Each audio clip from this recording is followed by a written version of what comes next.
everyone, welcome back to Beyond the Veil Tarot and Astrology. My name is Candice Marie. I'll be your astrologer this month. This is going to be the August 2023 horoscopes. I hope you guys are doing well and excited to take a look at what's going to be happening in this next month. It's hard to believe that we are already more than halfway through summer. Pretty wild. Well, at least here in the Northern Hemisphere, right? Anyways, we've got a lot of stuff going on this month. As always, please do not forget to like, comment, share, and subscribe. That way you're alerted as to when we have new videos coming out on the channel. Every Tuesday and Thursday, we have videos throughout the week where we take a deeper dive into what's going on in the cosmos. We have live readings on Fridays, and on Sundays, we have astro weather. So the more that you guys like and support this channel, the more content we can put out and continue to also keep creating these horoscopes, which just keep coming. They just keep growing. So I'm really glad that you're here with me today. And let's go ahead and jump into just a few announcements for offerings for the month. So I have some new stuff I'm really excited to announce. Technically, they dropped in July on the full moon in Capricorn, but my candles are now live. So if you guys want, you can head over to my website and check out my brand new candle line. I've got new full moon, Mercury retrograde, and various other intention-based candles, all natural, no dyes, nothing synthetic in it. Everything is clean. So I'm just really excited to be selling magical products again. And I'm offering a special. If you buy any 3 candles, you'll get free shipping. So check those out. There's about 9 of them. And Venus is still retrograde. The retrograde is in full effect in the sign of Leo, and it feels like a bit of a cruel summer. So for those of you guys who are questioning what the heck is going on and you'd like to take my webinar, I'm offering $5 off my Venus retrograde cruel summer webinar. We have a digital download. It's about 3 hours long, lots of extras, PDFs, election times for magical things. And I have all kinds of herb and crystal recommendations. And I also talk about how this is going to be affecting the collective as well as the 12 signs. We'll plug that somewhere, I'm sure, in the description. And if you like my work, consider joining my YouTube memberships or consider donating. You can scan the QR code that's like right down here somewhere. If you'd like to give me a tip for this reading, or if you'd like to buy me a cup of coffee, I appreciate it. And once again, yeah, give me that thumbs up, leave me a comment below, especially if you're a first time watcher, I guess viewer. And if you are now subscribed to the channel, say hello in the comments and let me know where you're tuning in from. Once again, we have live readings every Friday, so you can catch me here at 5 p.m. Pacific time, 8 p.m. Eastern. We alternate every other week, and we do tarot and astrology readings, and you can sign up in my community tab. I always post generally on Thursdays, so you can sign up early if you'd like to get a reading by donation. And if you would like to book a one-on-one reading with me, I do offer one-on-one readings live on Zoom. You can book a personal reading on my website at beyondtheveiltarot.com. I do sinister readings, solar returns, natal charts, transits, election dates, you name it, I do it. And my openings are beginning in September and October of this year. So I've got about a month or so wait. But I would like to think it's worth the wait. I don't know, let me know. I also offer reports for those of you guys who would like an email reading. And let's go ahead and jump into transits that catch my eye for the month of August. This is a small but mighty list, my friends, okay? So there's not a lot of like really big transits. Usually there's like a master list, but there's a lot going on. Now, I'm going to run through these pretty quickly because I do talk about how it's affecting everybody collectively in the monthly review, which I'm going to be doing this Sunday. So I'm kind of keeping this primarily just to how it's affecting each of the 12 rising signs. But if you want a more in-depth video, check out my astro weather that'll be coming out on Sunday on the August overview. A lot of stuff is going on this month. So let's start first with, I want to talk to you guys about the ingresses, and then we'll talk a little bit about the retrogrades, the moons, and then the transits. How does that sound?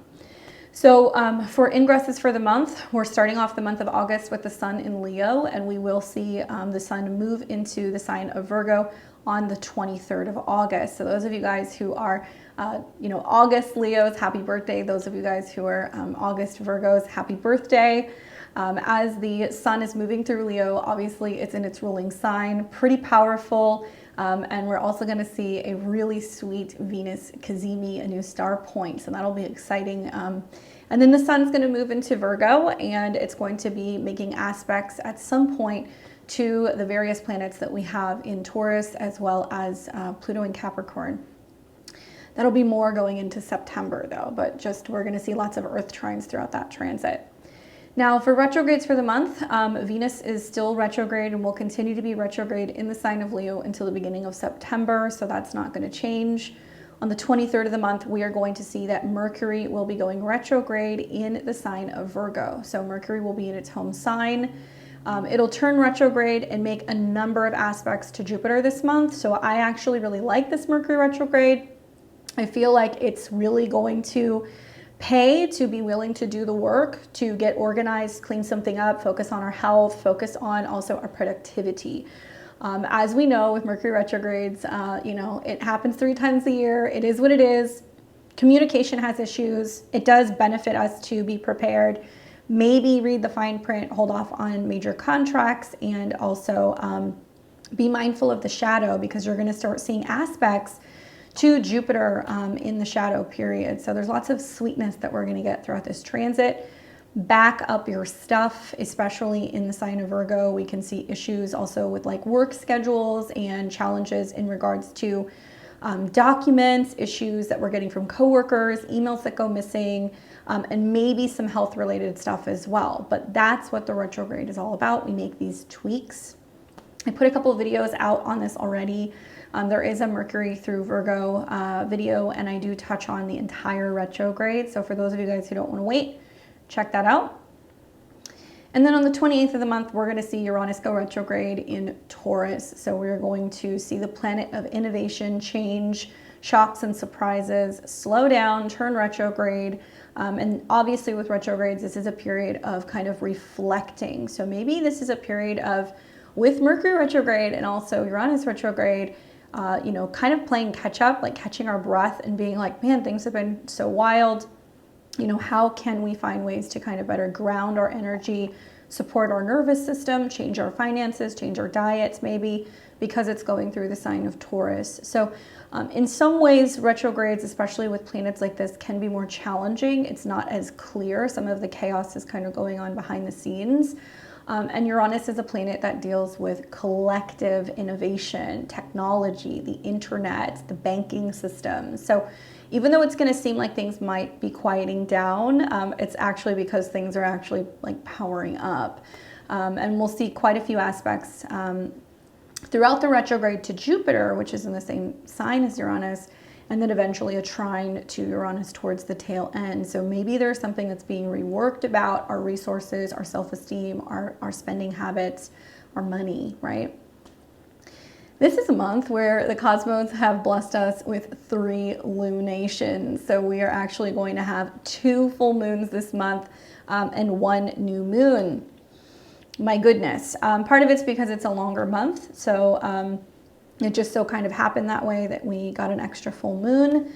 Does it mean something? I don't know. I think it just means that it's going to be a little bit more action-packed. So right off the bat, on the 1st of August, we're going to have a full moon in Aquarius. This will be at 9 degrees of Aquarius. Then we are going to have on August 16th, a new moon in Leo. This is a wild new moon, y'all. It is at 23 degrees. It's very close. It's in a conjunction with Venus retrograde, and it's directly square Uranus. So this is going to kind of be a new moon that is kicking down the door saying like it's time for change and we have to do it now. Thankfully, I think with Venus involved, it's helpful, but I do feel like obviously it's really powerful when we have a new moon in Leo because it's very action oriented, it's very solar, and yeah, it's just that's a anything goes kind of new moon. And then finally on the 30th of August, we're going to have a full moon in Pisces. And this full moon will be at 7 degrees, and it's going to be pretty darn close to Saturn. So quite interesting that we're having, you know, a number of moons that have some pretty significant aspects to outer planets, where the Uranian square with the new moon in Leo is kind of like chaotic. It feels a little electric. The full moon in Pisces is a little bit more mellow, a little bit more somber. It is completions that are emotional, it's karmic, and we are going to be dealing with Saturn related themes. And Saturn is retrograde at this time. Just as a reminder, at some point this summer, we're gonna have 7 planets retrograde. Mercury, Venus, we're also going to see Uranus is gonna turn retrograde, Saturn is retrograde, Pluto is retrograde.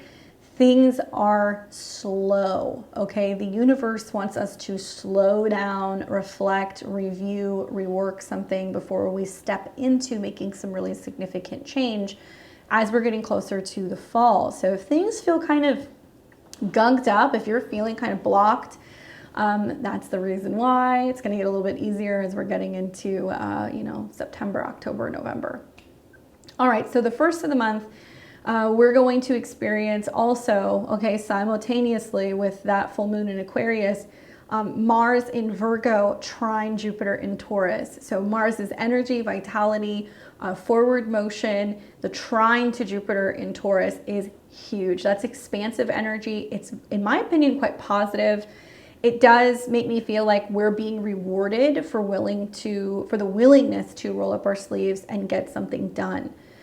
Really big energy, and I do feel like the things that are being initiated likely will be successful, even if we realize it's going to take a bit of time to see it come full circle.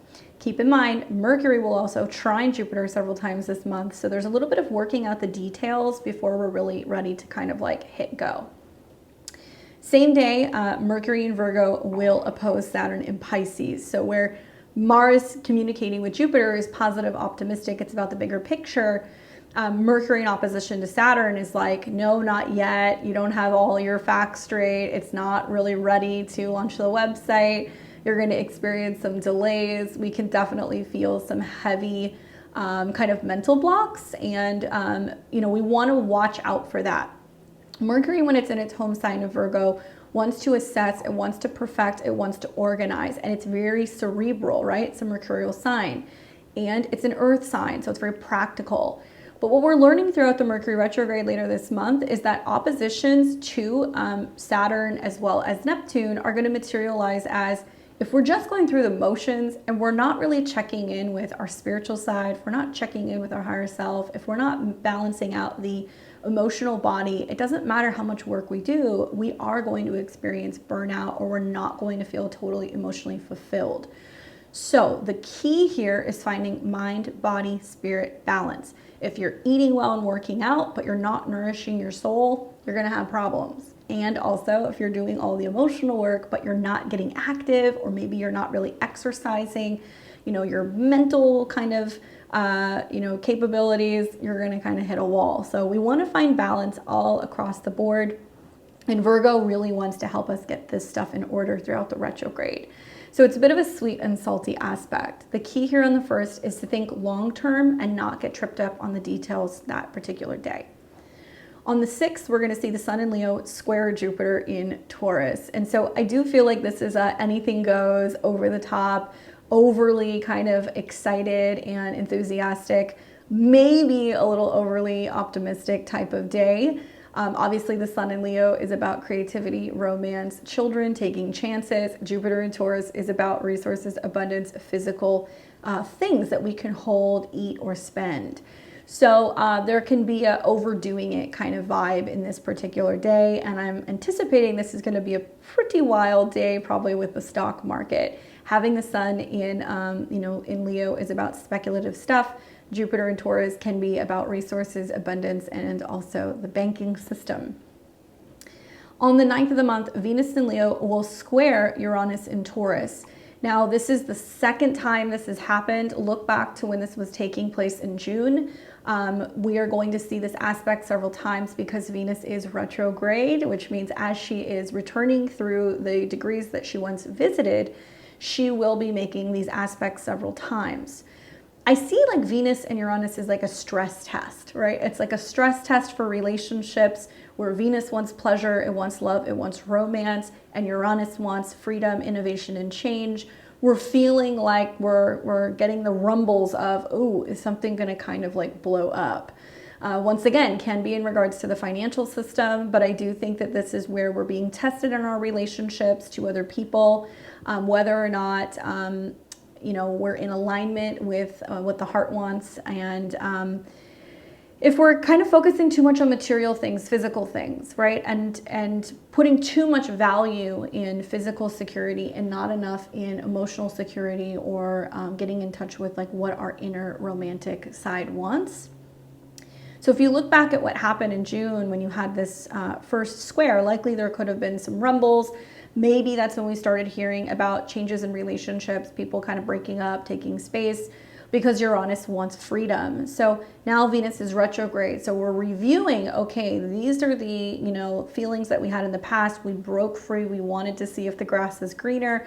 Now, how are we faring? So there can also be upsets and changes in relationship style, and like social related things on this particular day, but it almost feels like deja vu.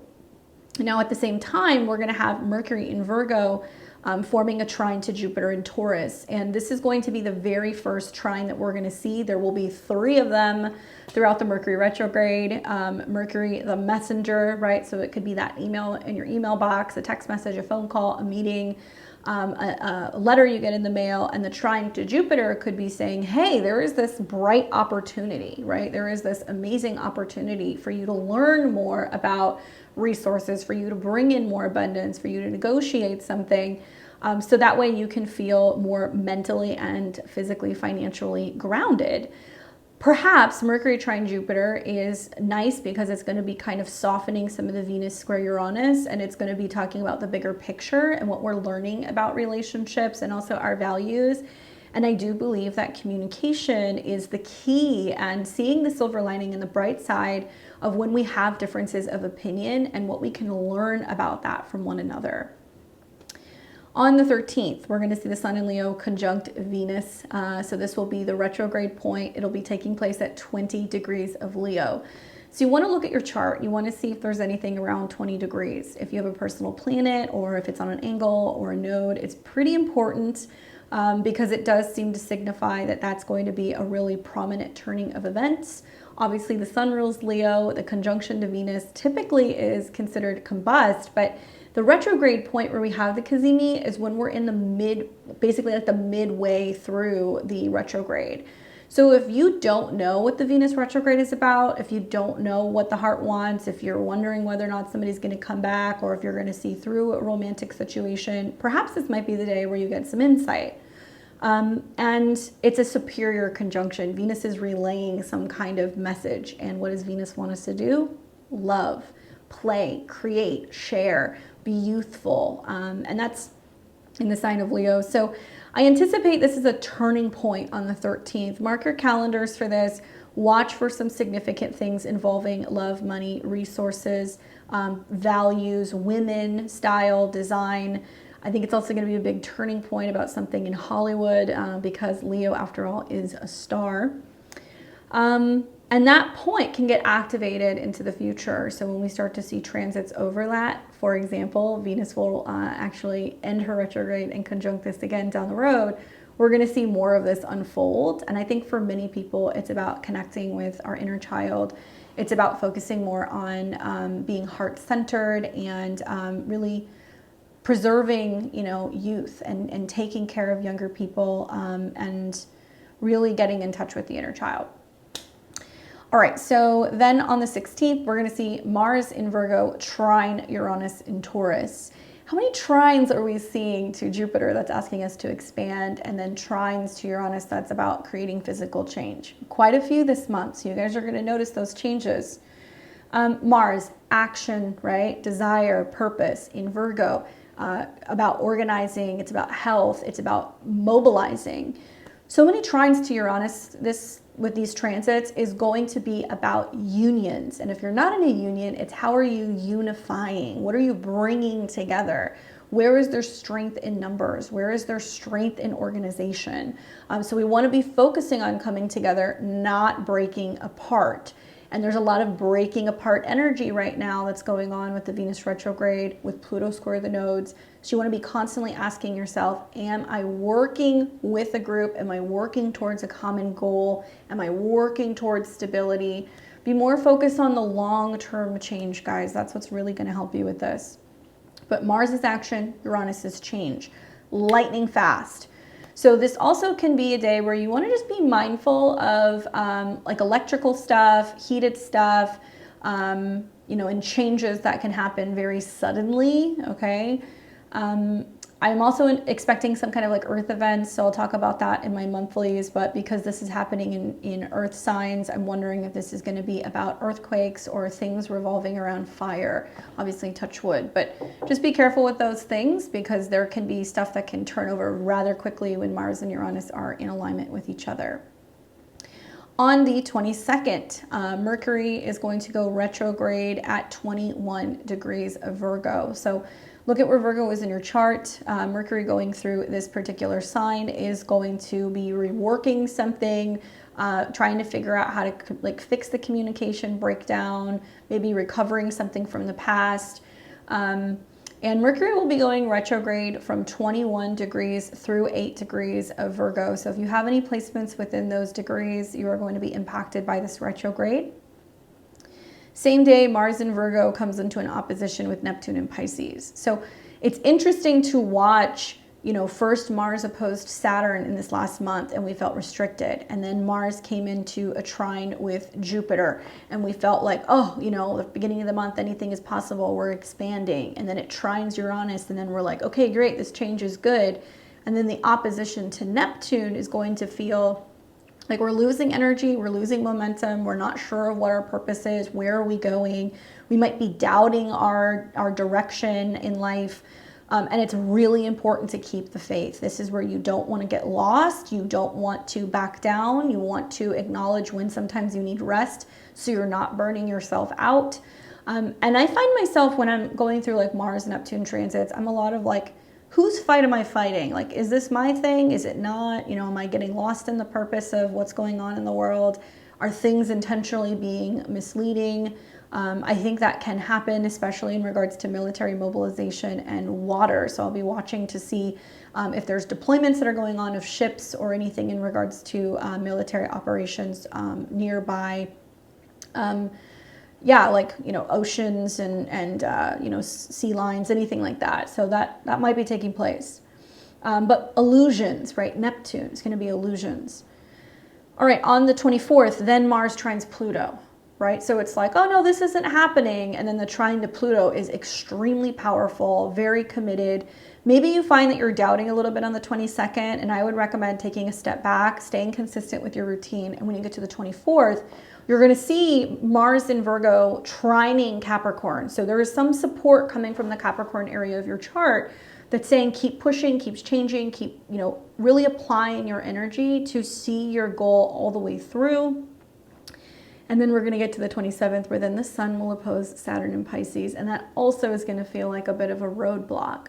So remind yourselves, as you're seeing oppositions to Saturn, it's just a stop sign, it's a speed bump, it's just a minor delay. It's not saying never, it's just saying not right now. Be more focused on the long-term goal. We want to treat the month of August and September almost like it's, it's like a long-term race. You have to be, you know, racing or jogging, you know, 20 miles. And if you're sprinting at the beginning, you're going to burn out and you're going to start to kind of doubt whether or not you can kind of keep up. But if you're just kind of consistent and you're doing your thing and you keep on swimming, I guess like Dory says, you will be fine. So that's the month kind of in a nutshell. I will be touching on each and every one of these transits for all of the 12 rising signs to give you guys some insight as to how this will be manifesting in your life. All right, so on with the show. This will be the August 2023 12 rising sign horoscopes. As a reminder, I am a tropical Western astrologer. I do not practice Vedic, but I do use Vedic techniques So you might listen to other Vedic astrologers and hear something similar. This is going to be for whole sign predictions, okay? It's the easiest for everybody. Personally, I am a Placidus user. When I look at my transits, I prefer Placidus. So if you would like to use this and apply this to a Placidus method, you need to be looking at the degrees, and you are going to see where the degrees are kind of like linking up in the various houses. So you may have to listen to more than one rising sign. But yeah, this will be whole sign. And to make the most of my predictions, I recommend that you listen to your ascendant sign. That's going to tell you what's literally going to be taking place, what should be happening in which areas of your life. Then you want to listen to your sun sign. That'll apply to you personally, your goals, your happiness, your career. And then your moon sign is going to be what you need for like emotional nurturing and needs. And you're going to feel some of this stuff kind of come through with that. And that's pretty much it. So let's go ahead and take this through the 12 rising signs. What's up, Aries and Aries rising? Welcome to your August 2023 horoscope. I hope you're doing well. Let's start off talking a little bit about your ruling sign. So I want to talk about Mars this month. We are going to see a number of aspects with Mars. So you want to be really listening and paying attention to when I discuss Mars coming into a trine with Jupiter. That's going to be opportunity for you to grow something, especially with productivity, work, health, and routine, and money or resources. You also want to be listening for when I talk about oppositions that are going to be taking place. So lots of Mars aspects. I'll kind of roll through them, but I want you to know that this is going to be a pretty productive month for you, if I do say so myself. So on the 1st, when we start the month, we're going to have Mars in your 6th house, trine Jupiter in your 2nd house. So you'll have Mars in your 6th house, where you are taking action, checking off things on your to-do list, really focusing on work. Those of you guys who are employed, you're going to be busy, maybe spending a lot of time in the office space. Those of you guys who are looking for work, you might find through the retrograde you're able to pick up something new. Now, it's all about the to-do list, right? Or being in the gym, taking care of, the things you need to at home, watering the plants, taking care of the dogs. And you might feel like you're more willing to be active and be of service. Mars, when it trines Jupiter, is basically opening you up for making more money, especially if you're like a gig worker and you're looking to maybe have a couple different things. I could see with Mercury being in your 6th house, you're open to doing more than one thing, or something relating to the service industry, helping, healing, tending to something, pet sitting, dog walking. You could definitely drum up some extra business doing this if that's something that you want to do. Now, Jupiter rules your 9th house, which means work might come that allows you to travel. Work might come that allows you to meet with people in other places. It might also be involving marketing or something pertaining to being able to promote or sell something. So you might be getting something in order for that. Very same day, Mercury is going to come into an opposition with Saturn. So it's almost like you're going, okay, this is the big picture, but this is what I can do right now. And you might get kind of hung up on how it's actually limiting you when it comes to the things that maybe you want to do, and you're having to practice a little bit of like extra problem solving when it comes to setting up a routine, because it's just there's so much on your plate that you're trying to get done. So not the best day with Mercury opposed Saturn to make sense of things. There is a sense of maybe needing to stop and meditate on something before you move forward. And also making sure that you're getting adequate rest and time in between the stuff that you're working on, and maybe squeezing in a little bit of time to make sure that you're going for a walk, you're moving your body, or you're going to the gym. On the 6th of the month, you're going to see the Sun in Leo square Jupiter in Taurus. So you've got the Sun moving through your fun, creativity, romance house, really lighting all of that up this month. And it's in a square to Jupiter. So this can be a time where you're like, I want to create, I want to play, I really want to get involved in a hobby, and it might prove to be a little costly. I also know that squares from the 2nd house, which can be about money, but it's also your self-esteem, your value, your talent, can be pushing you to be more creative in some area of your life. Could this be a day where you're like, let's just go out and do something and have fun, and you overspend or you overeat or you're overly indulging with a romantic partner? Probably, but I don't think it's necessarily going to break the bank. Then on the 9th of the month, you're going to see Venus in Leo square Uranus in Taurus for the second time. So Venus in your 5th house of romance, it's really lighting up this chart. For those of you guys who are single, it can be really great for having fun, doing something in a romantic, unconventional way. Venus rules your relationships, and it also rules your spending. So with Venus in the 5th, it could be like a fun, unconventional, unusual date that ends up being maybe a little bit more than you wanted to spend, but definitely something that is fun. Spending time also with like younger people. It can be creative people. It can also be spending time with a child, and something that gives you the opportunity to kind of change something about the way that you look at playtime. Go and look at the first square that happened in June to get a little bit of like context to see what went down. Also, I think that because you're starting to see Mars picking up a trine with like Jupiter as well as Uranus, some of you guys might be making some changes to how you're investing money, and you might be finding that it's actually drumming up more, and you're making a decision or a change in your resources and possibly trying to like cash out on something because it has paid off. Obviously, Venus-Uranus squares, especially for you, can definitely materialize as there being a bit of like a clash in a relationship, and it can be a clash over, you know, younger people or children. It can be a clash also over how you're spending money, or yeah, just the romantic side of life, and like whether or not what you value is what a partner values, and there can be some challenges there. Very same day, we're going to see Mercury in your 6th house trine Jupiter. So this is where I said to you guys, there's a way to work through it. It's just about communicating and getting clarity. Mercury in the 6th house is very, how can I fix this? How can I be of service? And the trine to Jupiter is positive, it's optimistic. You guys will benefit throughout this month and even into next month with a retrograde in your 6th house, that if you need help or assistance in some way, you should ask for it.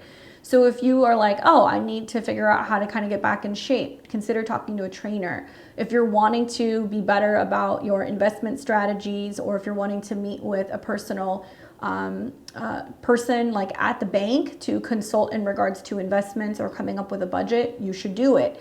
People will come in that will help you figure out how to make more, feel better in your own skin, do more with your resources, or change what you're eating. So do consider that throughout this transit. Likely there is some kind of good advice that comes with that, and that is the first of what will be 3 trines. On the 13th, you're going to see the Sun in Leo conjunct Venus. This will be the Venus Cazimi, the new star point, and this will be at 20 degrees. So Venus rules your house of partnerships, marriage. It can also be about your services and what you have to offer. So some of you guys are either kind of going, oh, I'm getting creative, I want to create something that I'm going to sell, or I'm thinking about getting back into dating, and then boom, you meet someone. That can be a very, very magical day. It can be a really significant day for your love life. It can also be really significant for children if you have a child, or if you're hoping to have a kid. And then the trine to Chiron also makes me feel like it's very healing.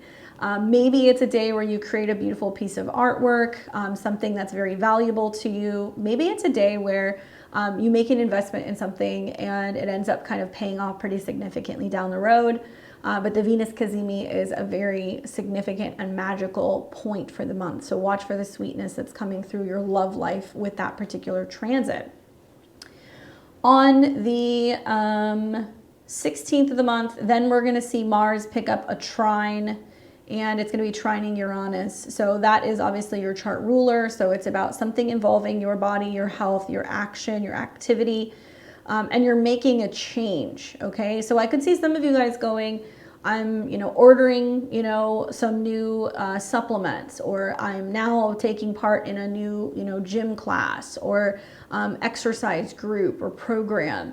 I could also see some of you guys going like, okay, I'm getting a lot of work done. I'm seeing a lot of productivity, and like suddenly I'm making more money, or I'm feeling like I can get more done. And maybe it's because you're working with a group of people. So the trine to Uranus can definitely bring that in. I mean, we can see through productivity that there can be so much more opportunity financially that just can show up like very quickly. On the 22nd of the month, we're going to see Mercury begin its retrograde in your 6th house. Okay, so Mercury rules your 3rd house of vehicles, gadgets, routines, siblings, neighbors, communication. It's about the mind. And it's also connected to your 6th house. So the area that you're going to see the retrograde will be in the house itself. All right, so the 6th house is your office space. It's doctor's offices. It's about taking animals to vets' offices. It's about getting in and, sometimes getting a checkup, getting your teeth cleaned. And it can very much be also about, enemies. I don't like saying that, but the 6th house can be people who are not necessarily positive people. Where the 12th house is hidden, these are people who are going to cause problems potentially at work. So a retrograde here makes me feel inclined to tell you, just be mindful of the chit chat in the office space, around the water cooler. Be mindful that there can be some underhanded things that can go on at work, especially because Mars is there as well. Mercury is going to get really close to Mars and then it's going to retrograde. So it almost makes me feel like you have to go back over something, or there's a need to reconnect with coworkers and talk about a situation, or maybe if there is a tiff. Yes, you can have some changes that can go on in your health. So maybe there's a lot of forward momentum and then all of a sudden the retrograde happens and you're like, I'm stressed out, I'm falling off. Try again, right? Retrogrades can be a time where there's a reversal. By the same token, those of you guys who haven't been so great about cutting back on your bad habits or being consistent with a routine, the retrograde can bring a change. I, for one, have noticed this myself. I've seen this a million times where retrogrades is usually when I get back on my routine. So those of you guys who are beating yourself up right now because you have not done that, don't worry about it so much. Just keep going. Know that it's going to take really until the beginning of October to get this all worked out. Same day, we're going to see Mars make an opposition to Neptune, okay? And you're Mars, so it's like you being like, I thought I was going in the right direction, and then I got energetically kind of wiped. I do see people sometimes catch a cold, get sick, have a return of an injury or something like that with a Mercury retrograde in the 6th house. That can happen. The opposition to Neptune is about something that you didn't see coming. It can also be about immune system issues. My Aries risings, guys, take care of your immune system. Eat well, eat your veggies, take your supplements, because some of the oppositions you're going to see both to Saturn as well as Neptune can definitely be something creeping up on you and unexpectedly getting sick. But the trines to the 2nd house can mean, I'm introducing new supplements, I'm focusing on managing my stress and working on taking care of my nervous system. I'm not really feeling so much fatigue because I'm making some of these tweaks and changes. So you can overcome it. And where the 6th house is habit building and physical stuff, the 12th house is about emotional, and it's also about sleep. It's about rest. It's about meditation. So mind-body balance is so important for you this month. If you start to find that you're falling off, course correct yourself, and you can do it throughout the retrograde. Perhaps the Mars in opposition to Neptune on the 22nd is a time just to take a break, let go and let God and reflect on, what you can't get done that day, and then pick yourself back up 2 days later when Mars comes into a trine with Pluto, and you're able to feel like you can kind of get back on the horse, or maybe there's been some challenges at work and you're hitting a wall, or you're not feeling like you have support and you're like, I'm doing all of this and nobody's helping me. And then the Mars trine Pluto that can happen is there is a change, maybe a powerful connection that you have with a boss or somebody significant at work that helps you find the way through. And Pluto can also be about overcoming power struggles, crisis, and financial related issues. So some of you guys might be looking for a job, trying to find something, wondering if you're going to hear back, and then finally you hear back, maybe right around Mars trine Pluto, there could be a second interview or perhaps an offer. And then finally on the 27th of the month, the Sun in Virgo will oppose Saturn in Pisces. So you're going to have the Sun now going into your 6th house of health and routine and daily work. It will oppose Saturn. So you're going to be like, okay, there's this new job that's coming in, and now I'm having to, apply myself more and make time for a new routine. Saturn does deal with, your work and your responsibility. I do think there can be a sense of feeling a little stretched thin. Part of your chart really is used to having fun or being creative and, doing that stuff. And then the other side of your chart is time for work and routine. It's kind of grinding it out. So Some of you guys might be having to really just apply yourself a little bit more and be consistent. And with the sun in opposition to Saturn, it might also be another day that you have to take a rest, okay? And you can't be pushing it too much. And you might have to kind of cool it on partying, you know, having a good time. This is when the reality is setting in. I think that you're like, okay, it's not summer anymore. I kind of have to get my act together, you know, having a little bit too much fun. Remember, like I said, the retrograde is going to be in your 6th house, so you're going to be feeling that all month long. Venus is still retrograde in your 5th house, where you're reevaluating what you love and how you can reconnect in relationships, how you can find true love, how you can maybe be a little bit more creative and tap into that inner artist. And then what you're going to see also on the 27th is Mars is going to be then moving into Libra. Pretty important because, you know, obviously the North Node is in Aries. And so because Mars rules the North Node and because Mars rules your sign, I do think this ingress is very significant. You're going to notice the energy kind of change a little bit because Mars is moving into detriment. So that does mean that it does not perform as well in Libra. You've got Mars in a Venus ruled sign. So you've got Mars going through, you know, like pretty floral kind of spaces. More action in regards to partners and relationships and having to connect more with people. You'll see this theme really throughout the fall, that there's just going to be eclipses and quite a few planets going through your 7th house, which is showing you which relationships are meant for you, which ones kind of need to fall away. But it's bringing your attention into meeting with clients, talking to people, you know, connecting with romantic partners, spouses, all of that fun stuff. Okay? So that's the month ahead. Let's see what the tarot says for you.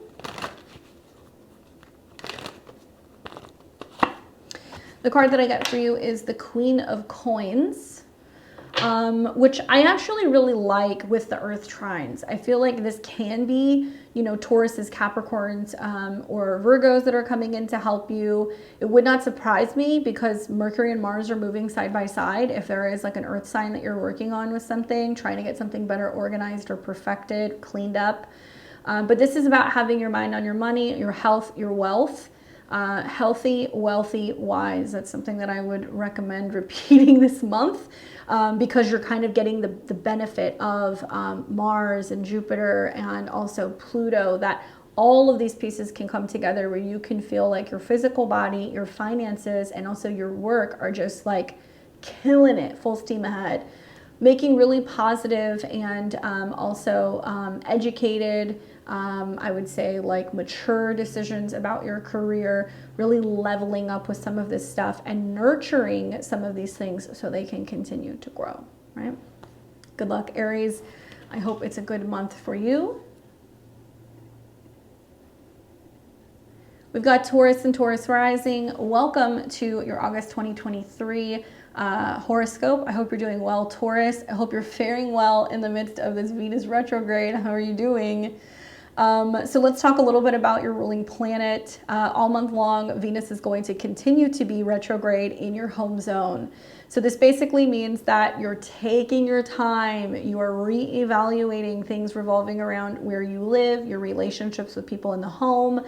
Maybe you're visiting family, maybe you're considering moving or redecorating. Something is changing for you. So as a reminder, all month long, please no cosmetic procedures, no major changes in your physical space. If you're wanting to buy houses, knock down walls, put up wallpaper, buy furniture, double and triple think that. Be a little bit better if you wait a little bit. But nevertheless, Venus is a positive sign, planet, and she is in a sign that is bringing more sweetness to your home for several months. So I don't know, some of you guys might be like having family visit. Venus can literally be a woman, so it can be like a female relative that's coming to stay with you, or, you know, returning to connect in some way. Venus also has connections to the 6th house. So this deals with work and routine and balance. And so I know a lot of you guys have been like, okay, I need to hire somebody to, you know, take care of the lawn, or I need to bring somebody in to redecorate, you know, the bedroom. Just be mindful that there can be some delays with that. You might be not totally thrilled with it, okay? All right, so let's start first with Mars in Virgo trine Jupiter in your sign. So lots of action this month in the 4th and the 5th house, right? 4th house is home and family, 5th house is creativity, love, romance, children. And so when we start to see Mars coming into a trine with Jupiter, Mars rules your relationships, okay? It also rules hidden and things that are subconscious.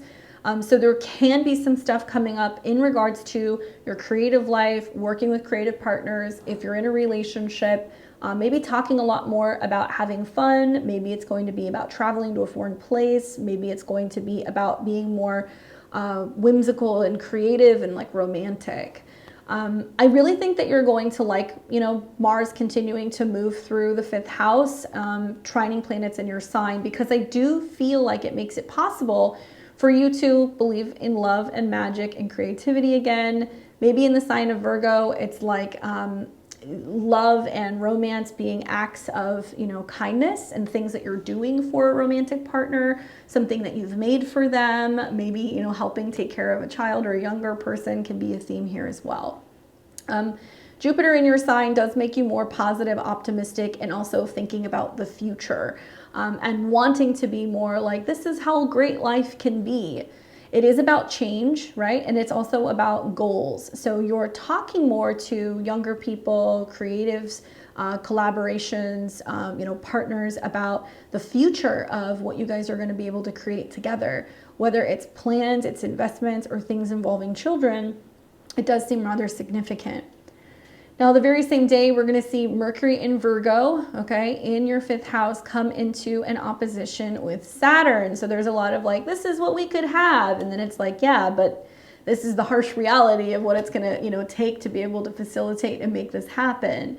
Mercury does rule your money and your resources, as well as it is about, playtime and creativity. So when it opposes Saturn, it's almost like there's more focus on your happiness, your creative projects, what you want to be doing versus what a friend wants to do. And there's a lot of like, no, I can't hang out today. Like I'm taking my significant other out on a date, or I'm, getting ready to launch something. I can't really go to the party, or I don't have a babysitter, right? But you're kind of like, okay, this is a responsibility, but at the same time, like I'm grateful to have this responsibility, or I'm grateful to have this relationship.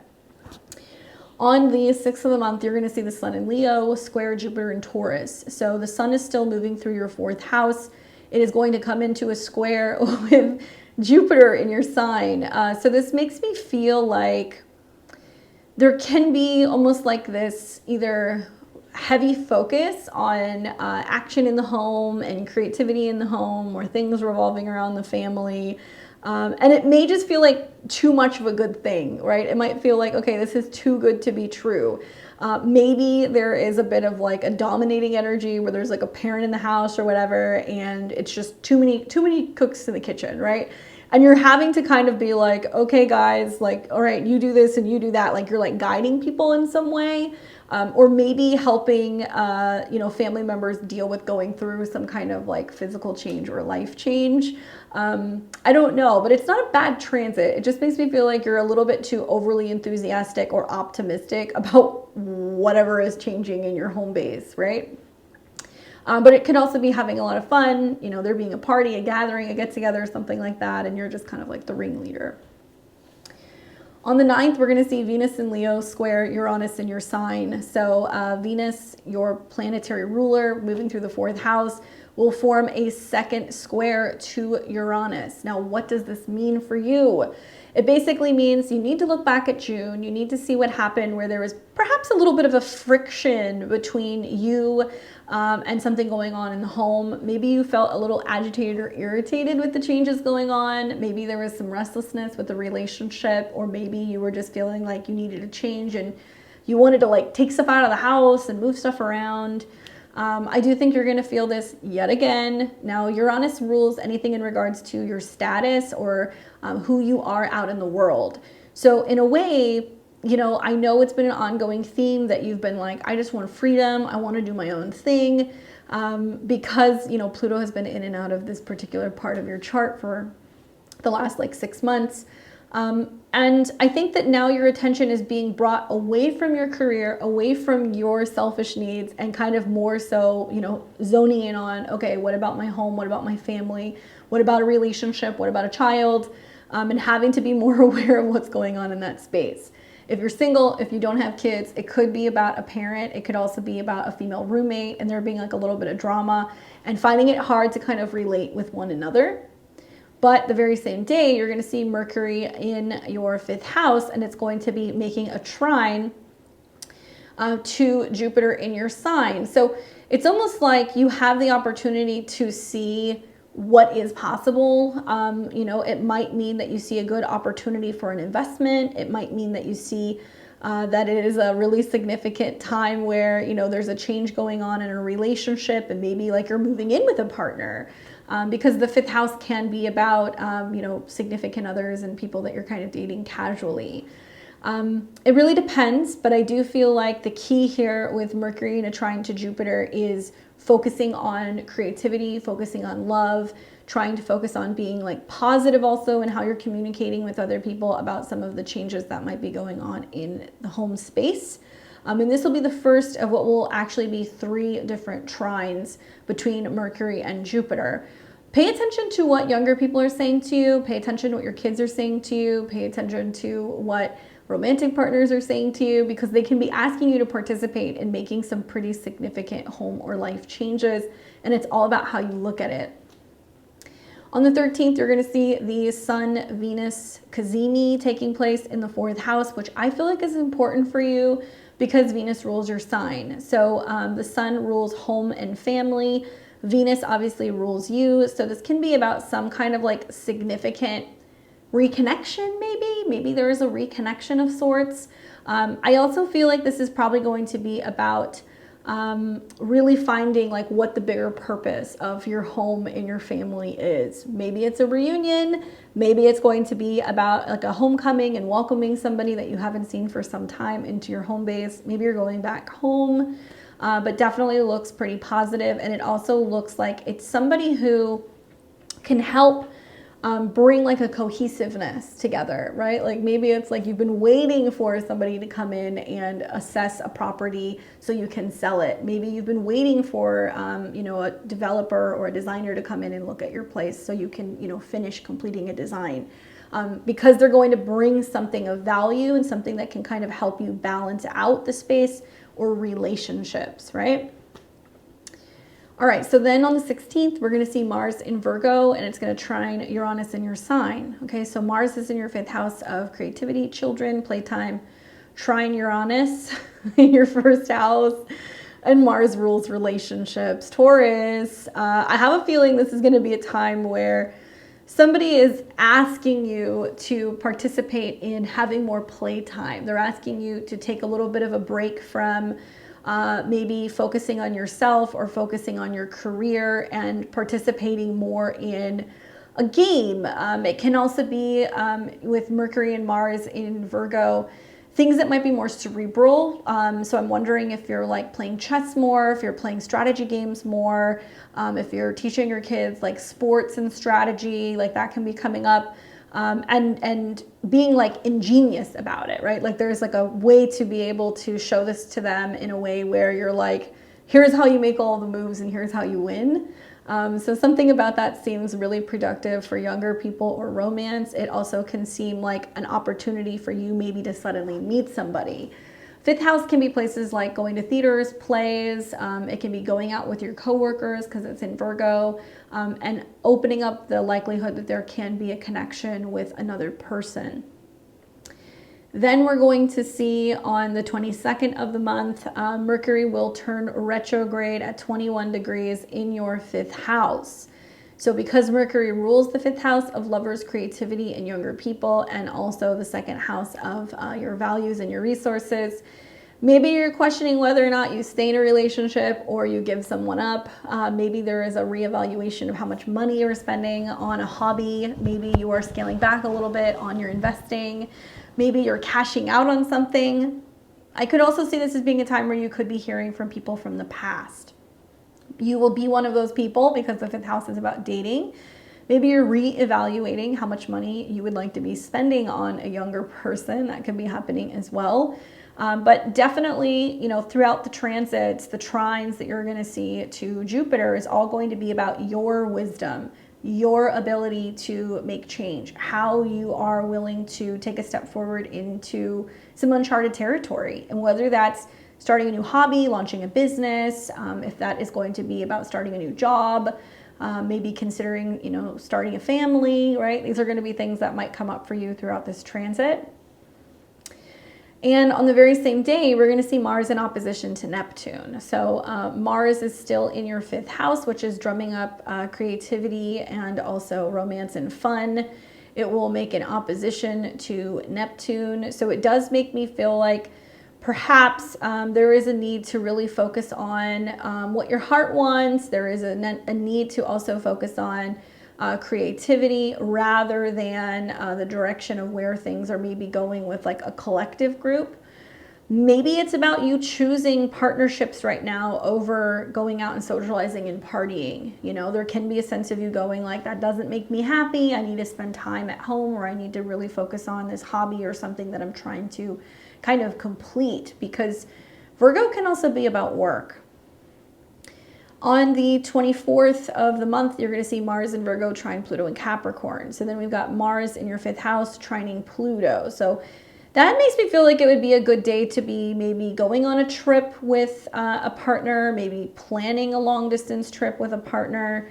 It might be a time when you're connecting with someone in a foreign land, or maybe you're taking a lot of action to, you know, connect with somebody far away, or maybe with like a teacher or a mentor. Maybe something that you're working on creatively requires you to travel, or it requires you to, you know, want to talk to somebody who's in a foreign or a faraway place to give you some kind of guidance as to how to be able to kind of better launch that particular project. Romantic travel though, I like that for sure, or planning something of that nature. Then on the 27th of the month, we're going to see the Sun in Virgo through the 5th house come into an opposition with Saturn, which does feel a little daunting. It feels like there is responsibility and requirements relating to home or family that is keeping you, once again, from being able to go and join other people. Oppositions are relational, so you may feel like there's a lot of going like, okay, I got to choose this over my friends this month, unfortunately, or it's too much responsibility with my kids right now and not enough being able to connect with other people. If it's not a child, it can be something going on with a romantic partner. It can also be your own business. So Virgo in the 5th house can be about self-employment and the responsibility of having to kind of organize everything, and where it's actually kind of taking you away from a group a little bit. Very same day, Mars is going to enter Libra. Okay, so it is moving into detriment. Mars is important because it rules the North Node, and it also is the ruler of your 7th house of relationships and marriage.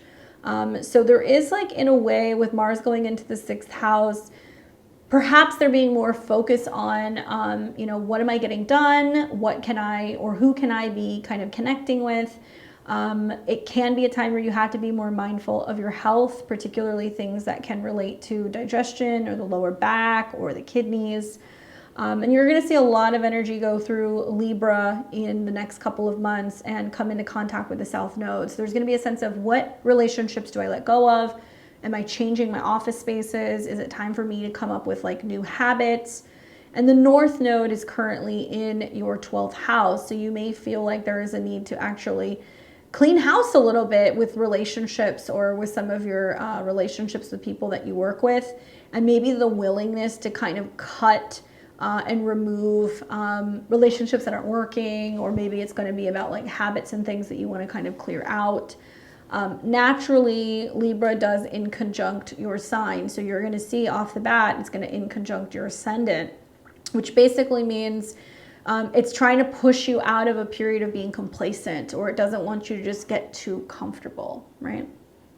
And that's it. That's going to be basically the month at a quick look, at a glance.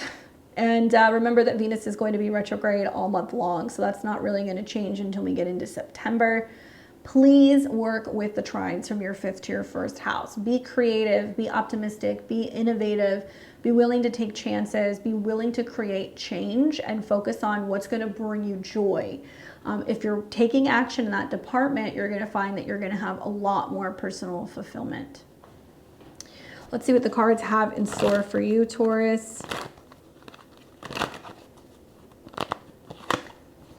The card that I get is the 3 of Wands, which I actually really like because it's like, without risk, there's no reward. You know, the willingness to try something new, to pave a different path forward. 3 of Wands is about not just making the decision to take the first steps, but actually going there, having the experience. It can be about exploring. It can be about adventure. This can also be talking about new doors opening for you, making it possible for you to achieve new things creatively, physically, and also sometimes this is about going into uncharted territory, right?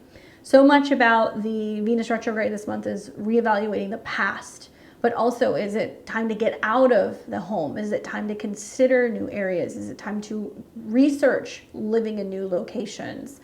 These might be things that are going to be coming up for you throughout this next month, and I hope you enjoy because it looks like a bit of an adventure. Good luck. All right, so we've got Gemini and Gemini rising. What's up, Gemini? Welcome to your August 2023 horoscopes. I hope you're doing well. I want to talk to you a little bit first about Mercury because your chart ruler is going to be going retrograde. So wherever Mercury goes, it's like a little archetype of you. The retrograde is going to be taking place in your 4th house. So this is a time where you may be re-evaluating, do I like where I live? Is it time to move? Is it time to rearrange some furniture? Do I have family coming to visit? Am I going and visiting other people? Virgo can be about like systems. So there can also be like this focus on wanting to get the home organized or feeling like it can be like a much more productive space, right? So that might be something that you consider doing here as well. Lots of trines taking place to planets in Taurus. So I do think it's all about envisioning what it's going to look like. So if you know that you want to like have a style change of your space, come up with a vision board, something that's going to help you kind of feel inspired. Kitchen and bedrooms are the 2 places that kind of come up in your chart. So these might be the things that you're wanting to shift. Be mindful of leases, be mindful of buying property. You need to have things thoroughly inspected before you make a purchase with some transits like this, especially because we're going to see oppositions to both Neptune and Saturn, okay? All right, so on the 1st of the month, we're going to see Mars in Virgo, trine Jupiter in Taurus. So we've got Mars in your 4th house of your home zone. I remember telling you guys last month, make sure you have a list of things that you want to be working on, that you want to complete, or that you want to fix. Otherwise, there is some disturbances in the home. There can be fights with roommates, issues with partners, loud noises and chainsaws and people that are like doing their yard at all hours of the morning and of the day.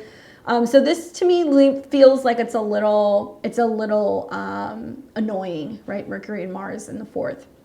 Maybe this is also about you being really adamant about, you know, wanting to get things organized and wanting to get things done. Maybe you're employing the help of a friend and bringing them into the space to kind of help you organize a closet, clean out a garage, maybe have a garage sale.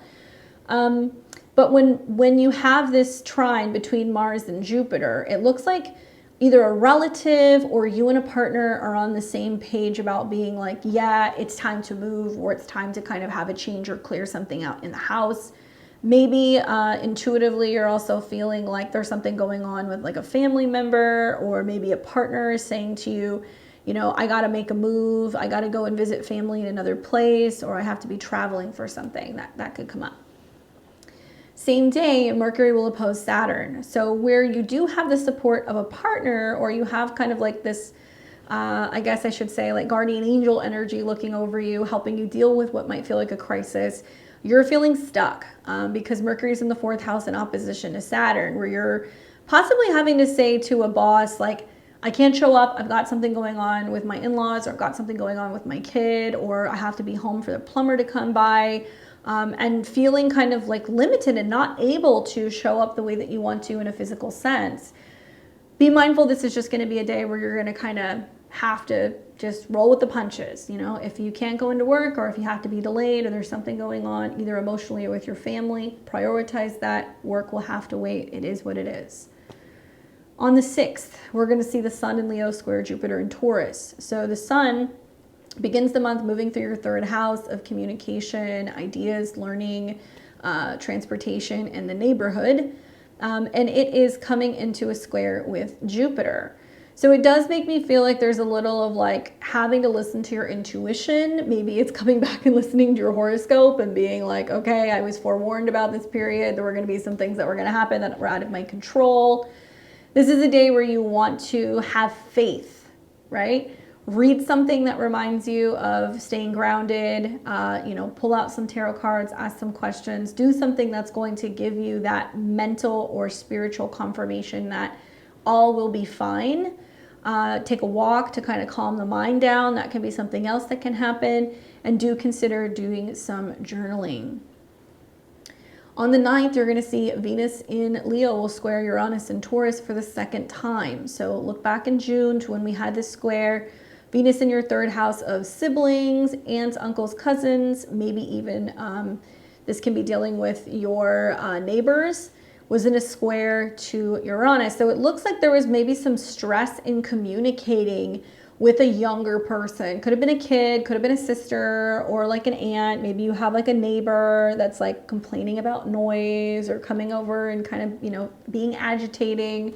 Maybe you're getting phone calls or emails from, you know, a female that's just, yeah, a little restless, right? And you're kind of feeling like, okay, you know, do I say something or do I not say something?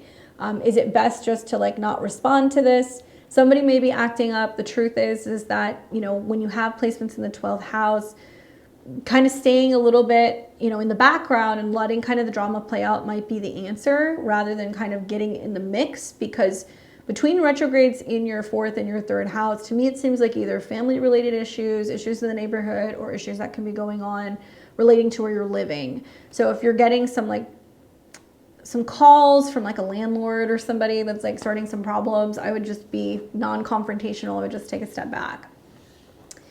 Very same day, Mercury in Virgo will trine Jupiter in Taurus. So Mercury is in your 4th house and it's trining Jupiter, which basically means you're going to have the support of a guide, of your higher self, of your intuition, of, you know, somebody who's abroad, somebody who's foreign, maybe even a partner is calling you from another place saying like, you know, we've got your back, we have a solution, what do you need? Somebody who's going to be kind of, you know, telling you exactly what you need to hear in that moment, and also giving you a little bit of like maybe a sermon, you know, that could be happening with the Jupiter-Mercury trine. But you are Mercury. So if you're willing to call on your higher self, your guides, if you're tapping into your dreams, you're going to get the confirmation and the guidance that you need. That will be the first of what will actually be 3. So really pay attention to this, my Geminis, because it does pay to listen to your intuition with this transit. On the 13th of the month, you're going to see the Sun in Leo will conjunct Venus, and this will be a Venus Cazimi in your 3rd house. Venus rules creativity and children. It also has connections to your 12th house of what is hidden and subconscious, and it's meeting in the 3rd. So I'm wondering, is this like a situation where one of your kids is starting school? Is there a big accomplishment for like a daughter? Is somebody speaking their first words? Is somebody going to preschool or getting ready to go to kindergarten? Is there somebody who's just driving or getting their driver's license? You know, do you receive a really sweet love letter or like a text, or somebody who reconnects with you and has some really nice stuff to say? Maybe some of you guys might be experiencing having someone who, you know, at a distance is admiring you and they're sliding into your DMs, or they're sending you, you know, text messages like telling you how they feel about you. So it can be a really amazing time where there can be a nice exchange and you're kind of getting some love that is well deserved. On the 16th of the month, we are going to be seeing Mars in Virgo trine Uranus in Taurus.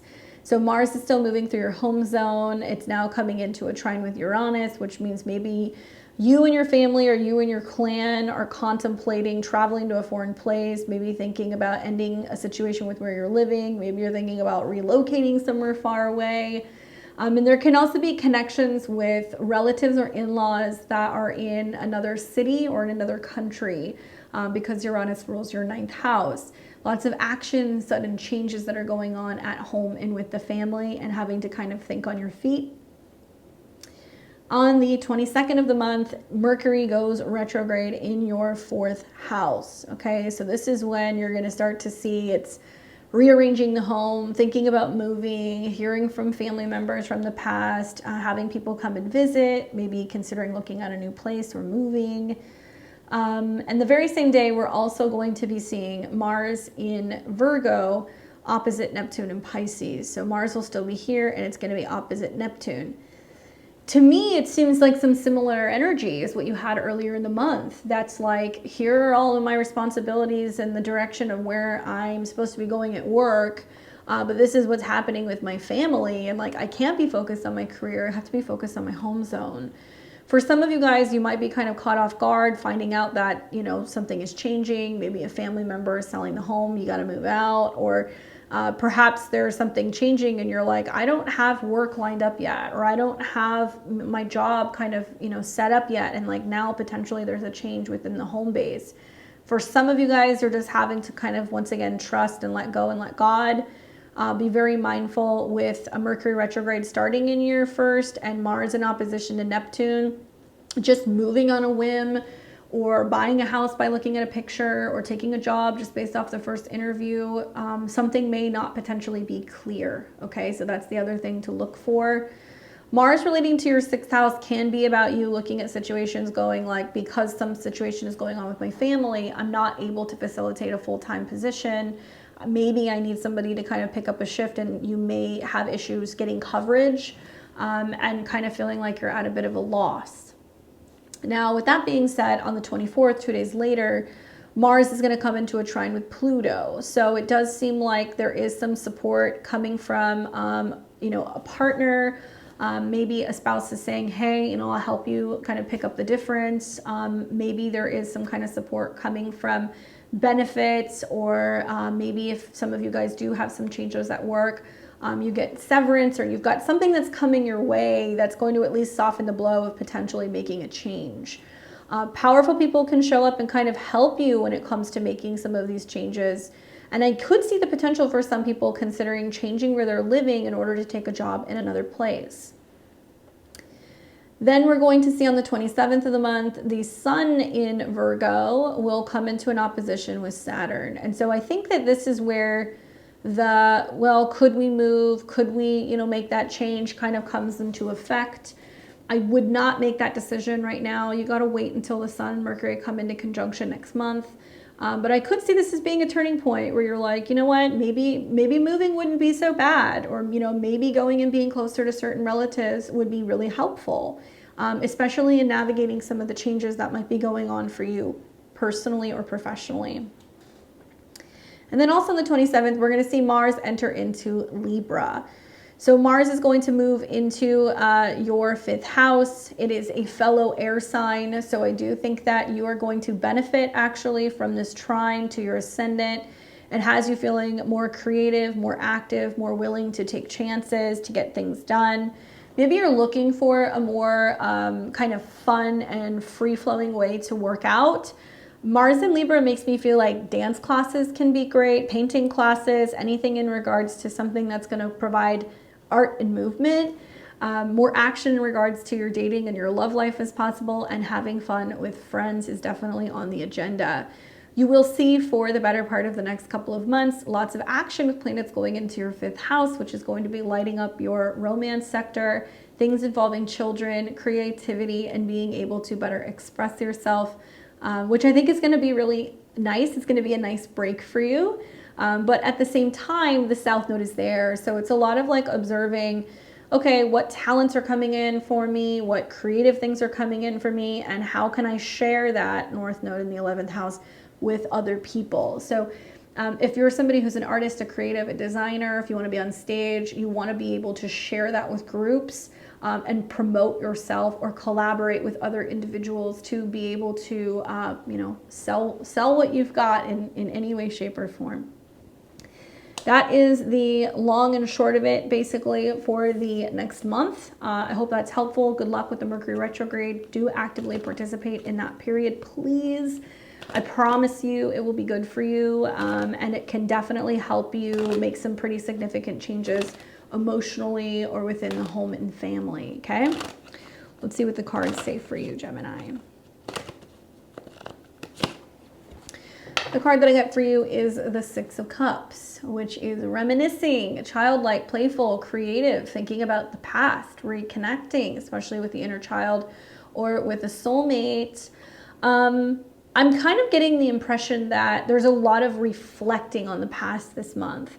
A retrograde in your fourth house definitely has you thinking about the past, maybe thinking about your childhood, what it was like when you were younger, maybe going through some old stuff or some old photos at your parents' house.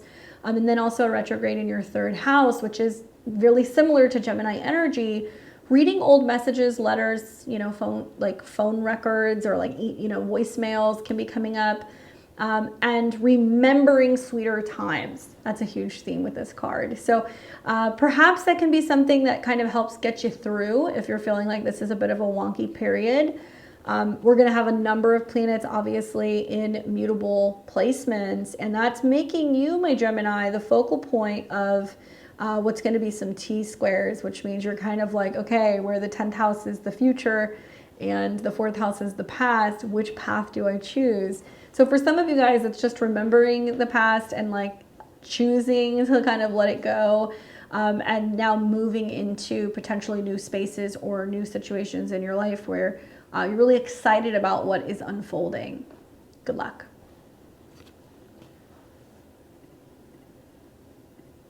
I've got my Cancers and Cancer rising. Welcome to August of 2023. I hope you're doing well. I'm excited to talk to you guys about what's going on this month. I just want to remind you that there is going to be 2 full moons. So Cancer, you guys are ruled by the moon. Having 2 full moons means it's going to be hopefully 2 very powerful periods for you. Obviously, full moons, we know, are emotional. These moons are going to have quite a bit of aspects to them, especially the one that involves Saturn, the full moon in Pisces. So as a reminder, full moon on the 1st, that's going to be taking place in Aquarius. So that's going to be in your 8th house of change and transformation. Then you're going to have a new moon in Leo, which is all going to be about focusing on your abundance, your money manifesting, anything in regards to setting intentions for self-esteem. And then you're going to have that full moon, which is going to be in your 9th house in a sister sign, conjunct Saturn, your relationship ruler. So pay attention to those full moons. Also keep tracking the lunar transits. And I hope that's helpful. Let's jump into what's going on this month. On the 1st, we're going to have Mars in Virgo, okay, which is going through your 3rd house. And it's going to be making trines to Jupiter in Taurus. All right, so the 3rd house is siblings. It can be gadgets, communications, phone calls, meetings. It can be also just like your day-to-day things that you have to do at work, running around and doing some errands. Mars trine Jupiter means there's a lot of communication with friends. There's a lot of support from your community. You might be talking to people more about your goals, or maybe you're just really much more active when it comes to responding to emails and text messages and stuff like that. Jupiter does deal with like marketing yourself. So I wonder if this is like you collaborating with people and helping promote yourself and like kind of getting to know people in the neighborhood, or, you know, just talking with people more and promoting like what services you may potentially have.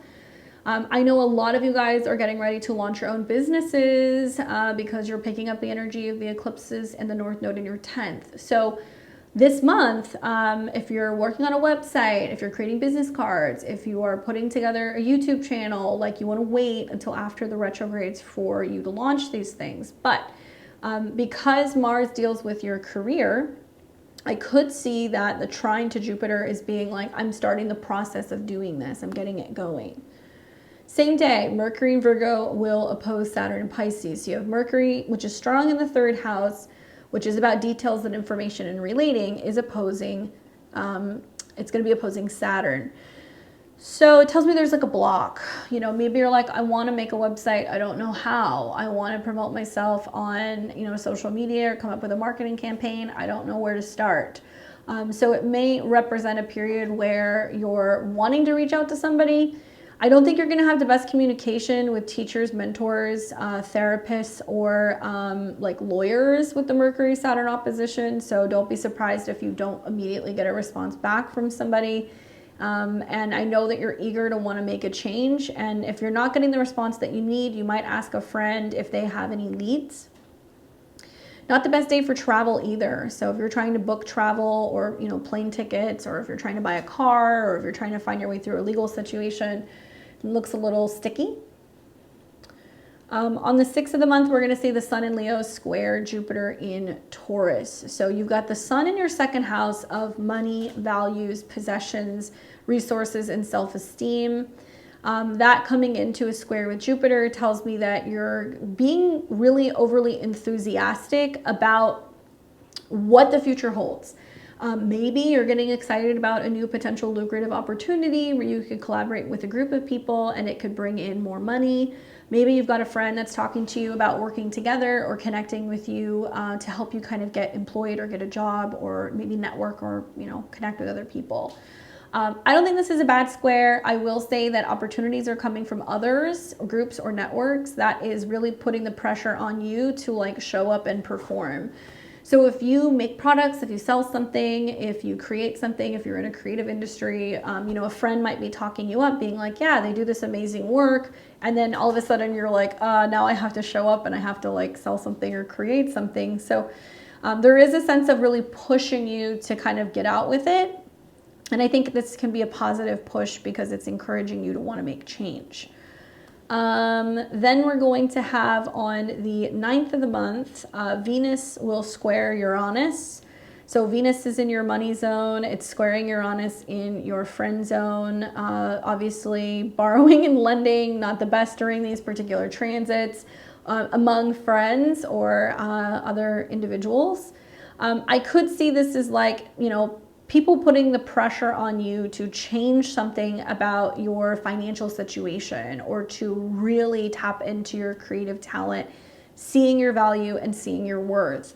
So somebody might be like, stop doubting yourself, get out there, just do it. You know, you can do this, it's possible, like you're very talented.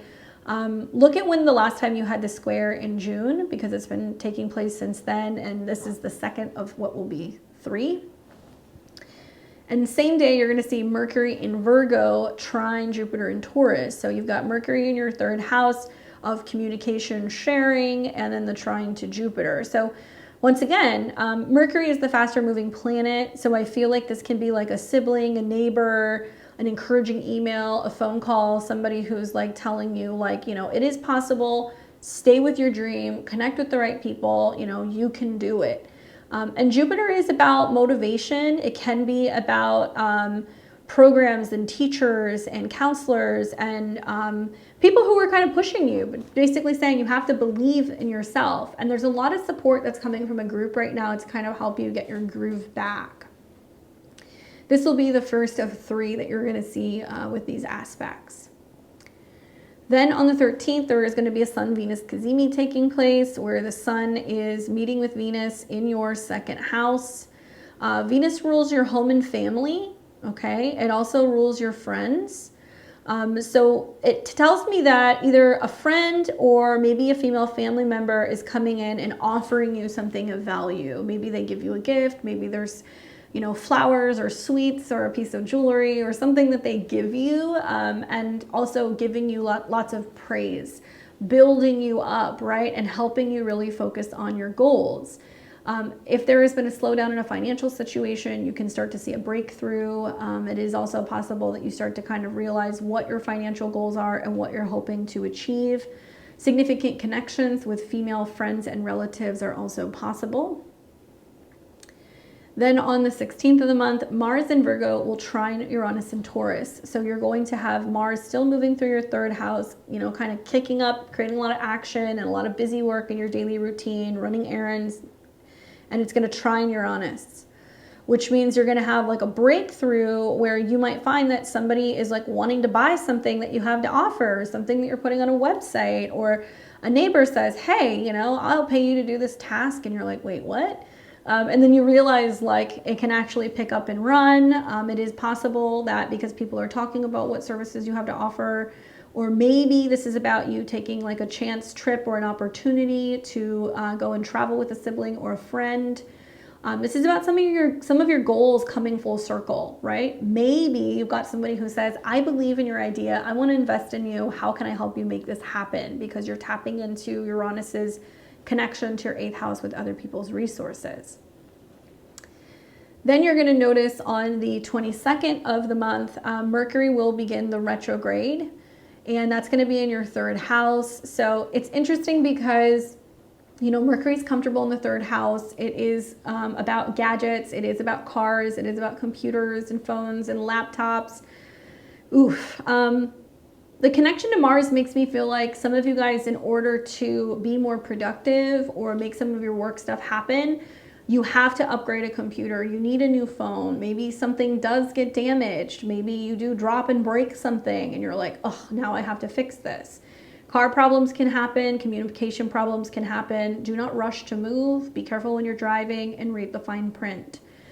If there's been miscommunications or you have had a falling out of some sort with a sibling or even with a friend, there can be opportunities to reconnect during this period.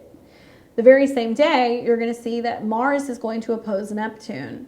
So there's a lot of like, is it possible? Can I work through this? Like, am I going to, you know, be able to move through some of these challenges? What is the purpose? Why is this happening to me? Keep the faith, because 2 days later, Mars will come into a trine with Pluto. So you're going to find that there is support that comes from another person. You can have a very powerful conversation, which is making you believe that you can work your way through relationship issues. You can work your way through issues with siblings or family members. Somebody is really saying to you, like, get back to it, like, don't quit. This can also be about, you know, being very clear about no longer allowing other people to have a power over you. And Mars rules your 10th house. So you can be telling other people very clearly, this is not going to fly anymore. You don't have this power over me anymore. I'm ceasing communication. We're done here. So you may also need to feel it. You might also feel like you need to stand up for yourself. And then on the 27th, you're going to see the sun in Virgo in your 3rd house come into oppositions with Saturn. So that might be when you're actually going, we're done talking here, you know, we're not moving forward, or no, I'm not coming to visit you, or, you know, I'm not subscribing to your belief systems, or maybe having to kind of delay something in regards to education or travel. Saturn retrograde in your 9th tells me that travel and education is slowing down, also planning ceremonies or international travel, and then a Mercury retrograde in your 3rd. So if you're wanting to travel, you may not have documents, or documents might go missing, and you're like, I have somewhere I need to go. Where's my passport? Please double and triple check all of your travel plans, even if you're not traveling during the retrograde. If you are booking trips during the retrograde, you might overlook something and realize that something is missing. And then the same day, we're also going to see Mars enter Libra. Okay, so a little bit more challenging for you, Cancer, because Mars is moving into the 4th house, which is like a natural Cancerian energy. Now, Mars is going to be in detriment in this sign, meaning it's in an air sign, and it's also going to disrupt relationships. So some of you guys are planning on moving. Some of you guys are returning back home. Some of you guys are going to be moving in with a partner or another person. And Mars will immediately square your angles, okay? And you're going to notice this trend throughout the next couple of months with planets moving into Libra. We're going to have eclipses in Libra, that there is a lot of like questioning, like what relationships need to end. You know, do we need to make changes in our relationships with certain relatives? Are we selling houses, moving apartments, you know, cleaning out our closets? And also letting go of relationship past. That's going to be a very big thing. Now, what you have to gain in the midst of that is the North Node going through your 10th house, where you're like, It's okay. I don't have to spend a lot of time at home. I'm working a lot. Maybe you're relocating for a job. Maybe you guys are also finally just kind of getting out of your past habits and you're focusing more on being like independent out in the world. We'll touch on this more as the next couple of months kind of go through, but just be mindful that Mars rules the North Node. So some of you guys might need space to work from home, or you're working for a family business, or you're getting involved in real estate, or you and a partner are starting a business together. That could be some stuff that's coming up for you. All right, so let's take a look at what the cards have to say.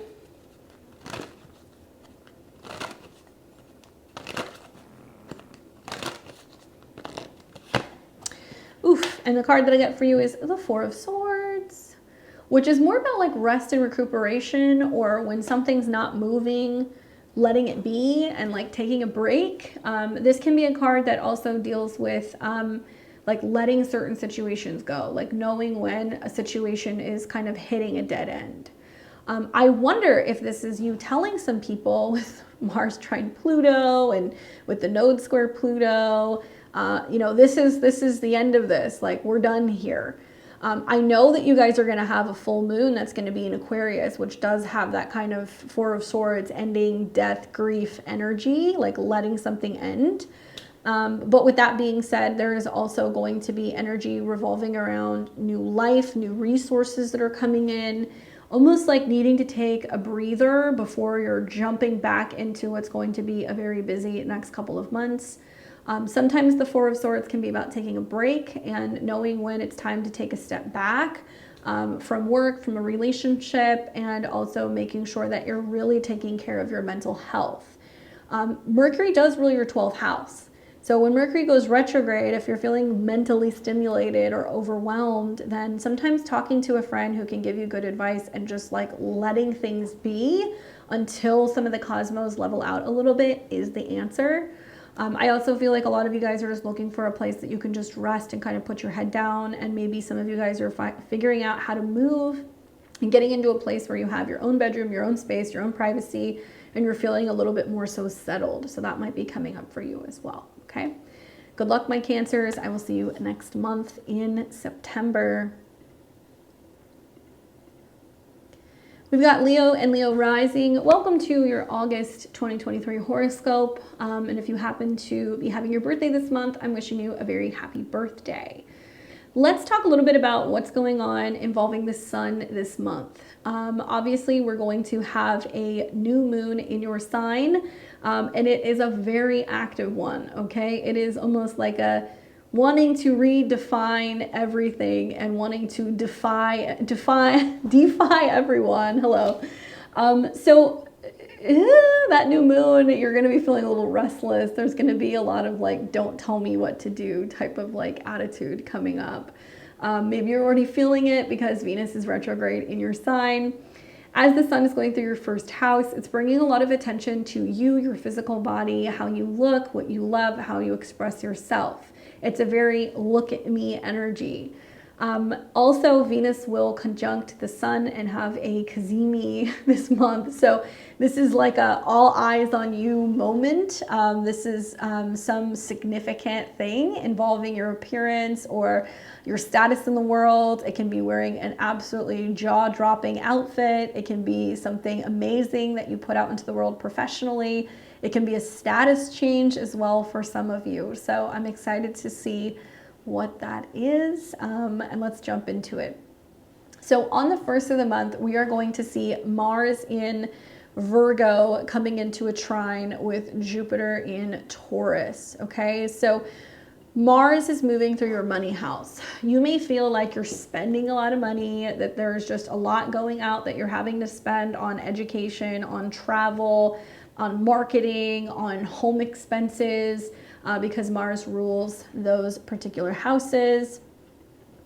And Mars is also in a trine to Jupiter. So Jupiter is about, well, you're spending money because, you know, you're wanting to travel or you're wanting to, you know, really invest in your business or your company.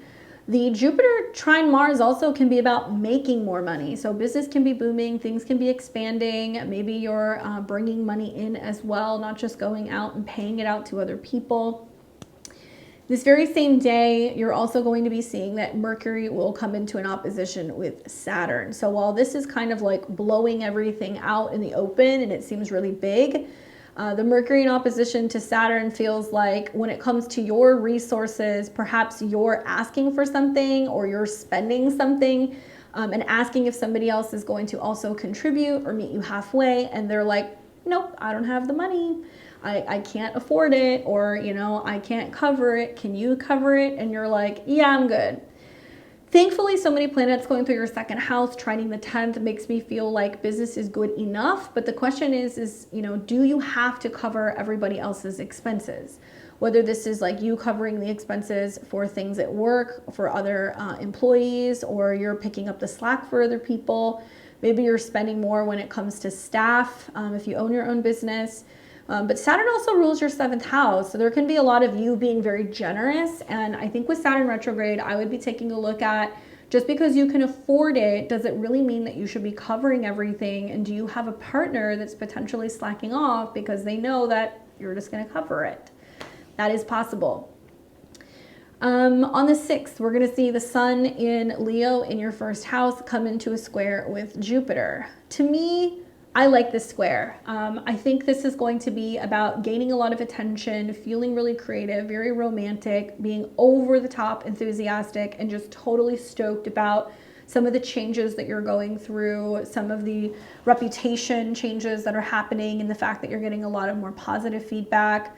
Jupiter rules your 5th house, so it's about being in love with something or someone, or being extra creative.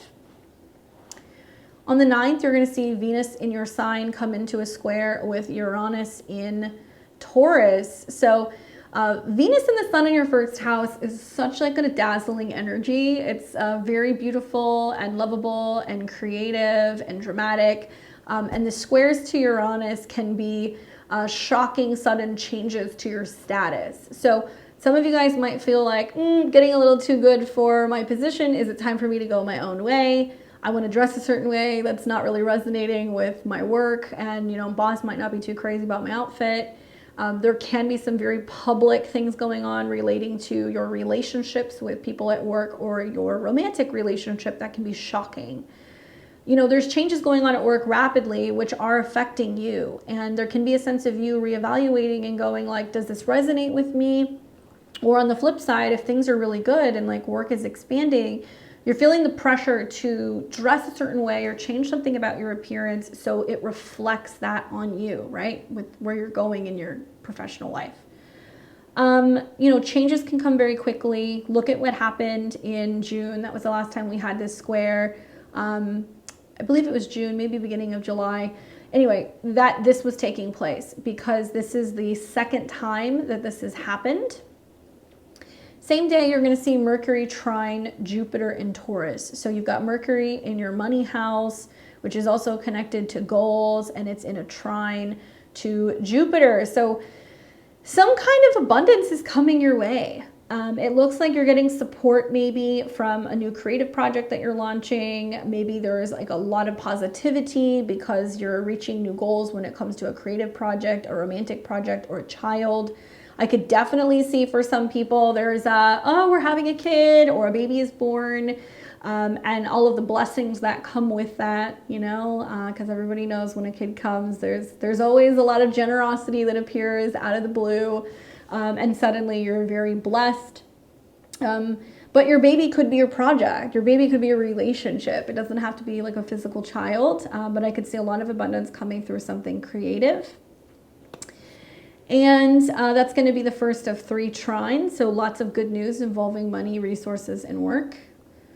Then on the 13th, there is going to be a Sun-Venus cazimi, and that is going to be where the sun is in conjunction to Venus. So maybe you connecting or meeting with a significant person, a really high-profile VIP person. Maybe you're that person. You're getting that recognition out in the world or professionally. You're getting an award, some kind of recognition for a job well done, and a lot of people celebrating your ability to seal the deal on something. Maybe there's like a really successful launch that happens, and somehow like you're in the spotlight in some way. Very significant also for that's setting the new Kazemi point, because Venus will come back over that degree in the future and it'll reactivate that again. Then we've got on the 16th of the month, Mars in Virgo, trine Uranus in Taurus. So Mars is in your money house. Mars rules your home and family, as well as the bigger picture, your belief, travel, or philosophy. And it's trining Uranus. So I'm wondering, like, is there even more sudden growth and change going on with your professional status? Are you suddenly making more money? Is there some significant union and partnership or merger taking place at work, which brings more money or more opportunity for you? Are you merging with a partner and, you know, because your status has changed in the world, now you have more of an income, or you have an even, you know, more significant status because now you're engaged or you're married? That's possible as well. But a lot of power and sudden shifts coming from relationships. Then we're going to see another thing is, I'm wondering, is this going to be about family coming and visiting you and like bringing you some kind of support, bringing gifts, bringing, you know, resources? That could happen as well. Okay, so then we've got on the 22nd, Mercury will retrograde in your second house. Okay, so because the second house is spending power, resources, it's your self-esteem, it's your finances. There can be a slowing down of income. There can be taking a bit of a break. Maybe you're like, okay, things are going really well. Now I'm going to coast. We do find that there is a lot of reviewing expenses, what you have spent. You might benefit from saving the tags on things or keeping your receipts, because you might have to return something or take something back. You might realize that you made a purchase that's relating to, you know, style, or, you know, like a bag or a piece of clothing or something that you bought, and you're like, I just don't like this. Because Mercury is looking back at your first house where there is a retrograde. So it's like, okay, like we made this, you know, I made this investment and like now I don't like it anymore. So there's that. It could be a piece of equipment too. That could be something else. So like gadgets and things like that that maybe you bought, or if you got gifts from someone for your birthday, I would wonder if you're getting gift receipts or if there's still tags on things, because you might be going through the things you got and kind of looking at what you like and what you don't like. Even though it was very generous and very kind for people to give you these things, there might be things that don't fit or they're just not your style and you're like, I need to return it. So that could happen as well. Watch your spending, be mindful of that. Watch for missing money, you know, be checking your digital accounts and making sure that everything is clear, that you weren't double charged for things, because Mercury can be about doubles. Then this very same day, you're going to see Mars is going to come into opposition with Neptune. And this is where I do think that there can be something where you're like, I spent money on something and I know I didn't spend this much, or I know I saved the receipt. Where is it? Or, you know, like trying to figure out or remedy why money is being taken out of your account. You need to be very careful. It is possible that there can be something kind of strange or suspicious in regards to like deposits that aren't right or withdrawals that are taking place. And you might even ask like your bank, or you might even ask your partner, like, did you make this purchase? Like, why is this on my account? Like, what's going on? And you're going to have to go back over it and make sure that you can remedy the situation, because with Mars in your second house, there's just money going out, and like you may not realize that you overpaid or overspent for something. Then on the 24th of the month, you're going to have Mars trine Pluto. So Mars is in your second house. It's trine Pluto. Very productive, getting things done type of energy. It does make me feel like there can be a lot of change at work or in the office space, or just like a lot of drive to be able to, you know, get things done and to be productive. Also, finally, like hammering out through repetition and organization with either your money or your food habits, like finally kicking bad habits, you know, out the door, being like, okay, I'm eating healthier, I'm cutting back, right? Mars in the second house can be, I'm cutting back and I'm having, you know, more healthier foods, and I'm clearing out or I'm detoxing things that are processed. That could be happening here as well. But the more that you're focusing on consistency and drive, the more you're going to get done. Then on the 27th, you're going to see the sun in Virgo. Okay, so now the sun's in your second house. So now it's about being like, okay, now that I've made all of these changes, now how am I making more money? How am I saving more money? What if I kind of cut back? You can kind of feel that out through September to kind of gauge and see if it's actually a positive change. The sun will come into an opposition with Saturn. So that's about you having some challenges maybe with a relationship, or maybe with a coworker, or needing a little bit of space from someone. It might be being like, I need to be away from the office right now. I've got stuff going on. I can't really be showing up at this moment. And maybe making a change to your routine.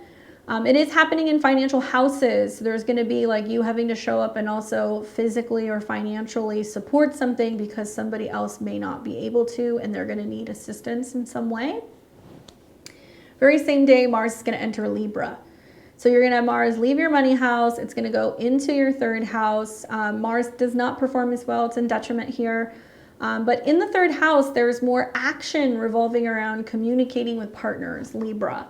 It's going to be about, signing contracts, negotiating things, driving places, communicating more with partners. And Mars is the ruler of the North Node, as well as your 9th house and your 4th house. So I could see, people coming to visit you from afar. I could see you considering starting a new program, maybe buying a car. Maybe there's going to be more focus also on taking action in the neighborhood, kind of going for walks and stuff. And also if you're hunting Mars for a new place to live, Mars going through the 3rd house and Mars ruling the 4th house, you might find over the next couple of months, there's changes going on with your living situation. Some of you guys might consider moving. Some of you guys might be communicating more with uncles, aunts, cousins, and spending time also with relatives. That can be a theme. Thankfully, it does sextile your ascendant, so you are going to have some support from this Mars-related energy. And I think it's just going to kind of have you needing to kind of communicate and kind of run around a little bit more. All right, so hopefully that's helpful for you guys. Let's take a look and see what the cards say.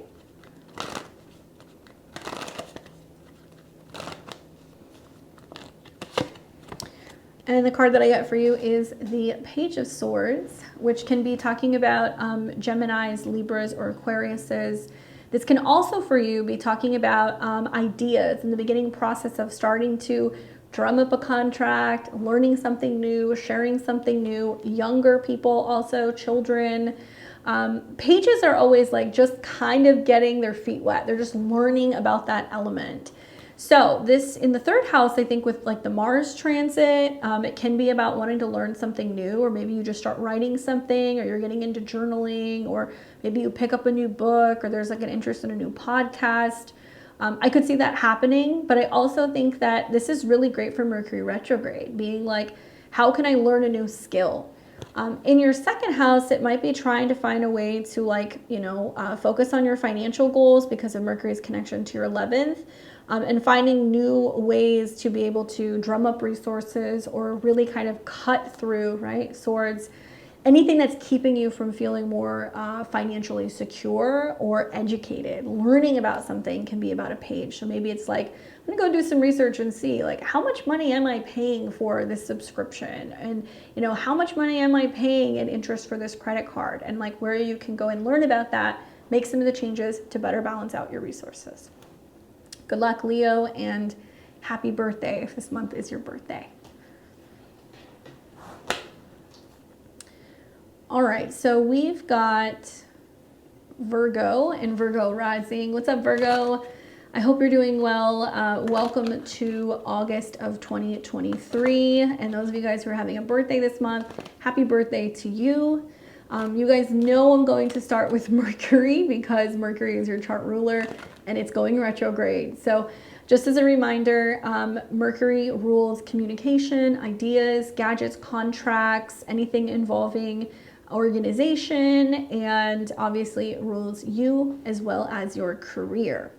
So there can be a little bit more miscommunication going on this month, especially because it's in your sign. You might miss things, you might forget things, there might be a sense of people not hearing you correctly. Back up your hard drives, be mindful of emails that you send, take your time, think things through, reflect before you reconnect, okay? And for the most part, this retrograde is actually pretty badass for you guys.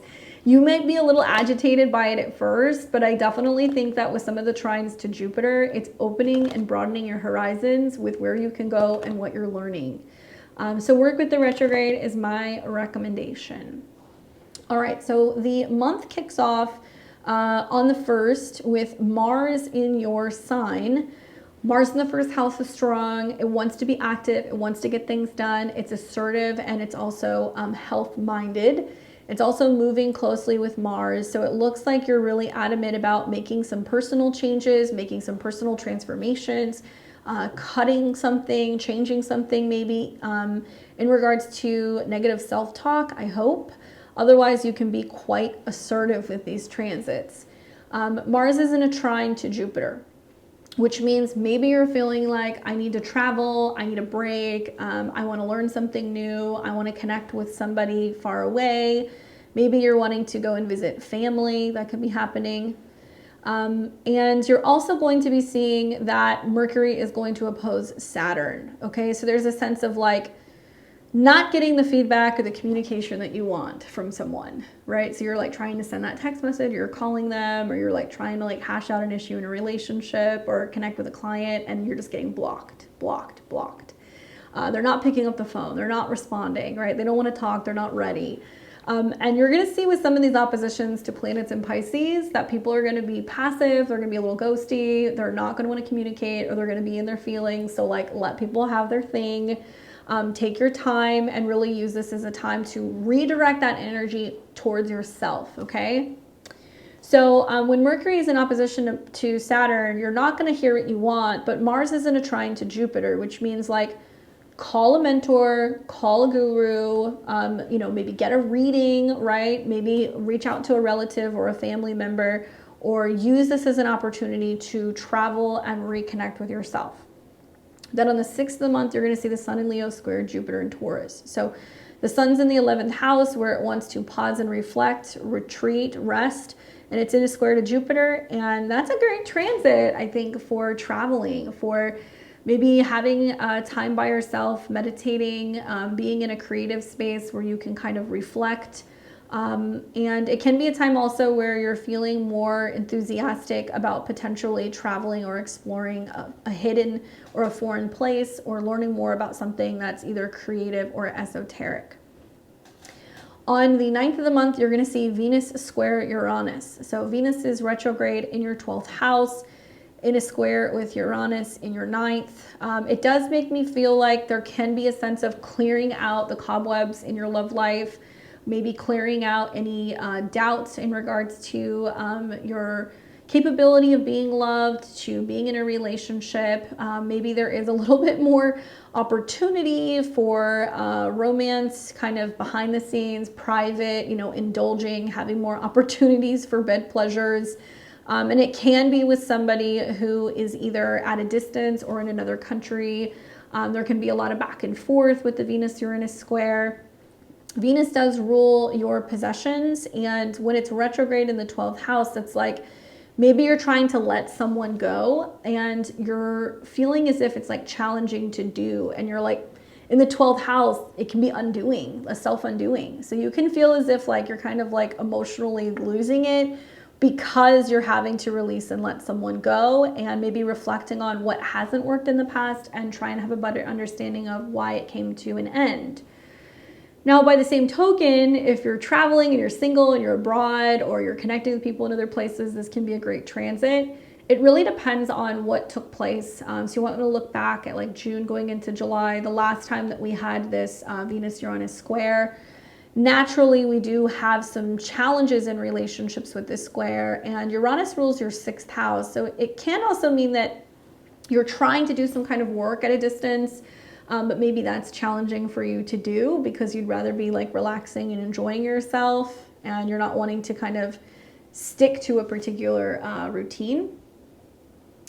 Then the very same day, we're going to have Mercury trine Jupiter. So Mercury is obviously your chart ruler. The trine to Jupiter is about relationships and also living situations with people abroad.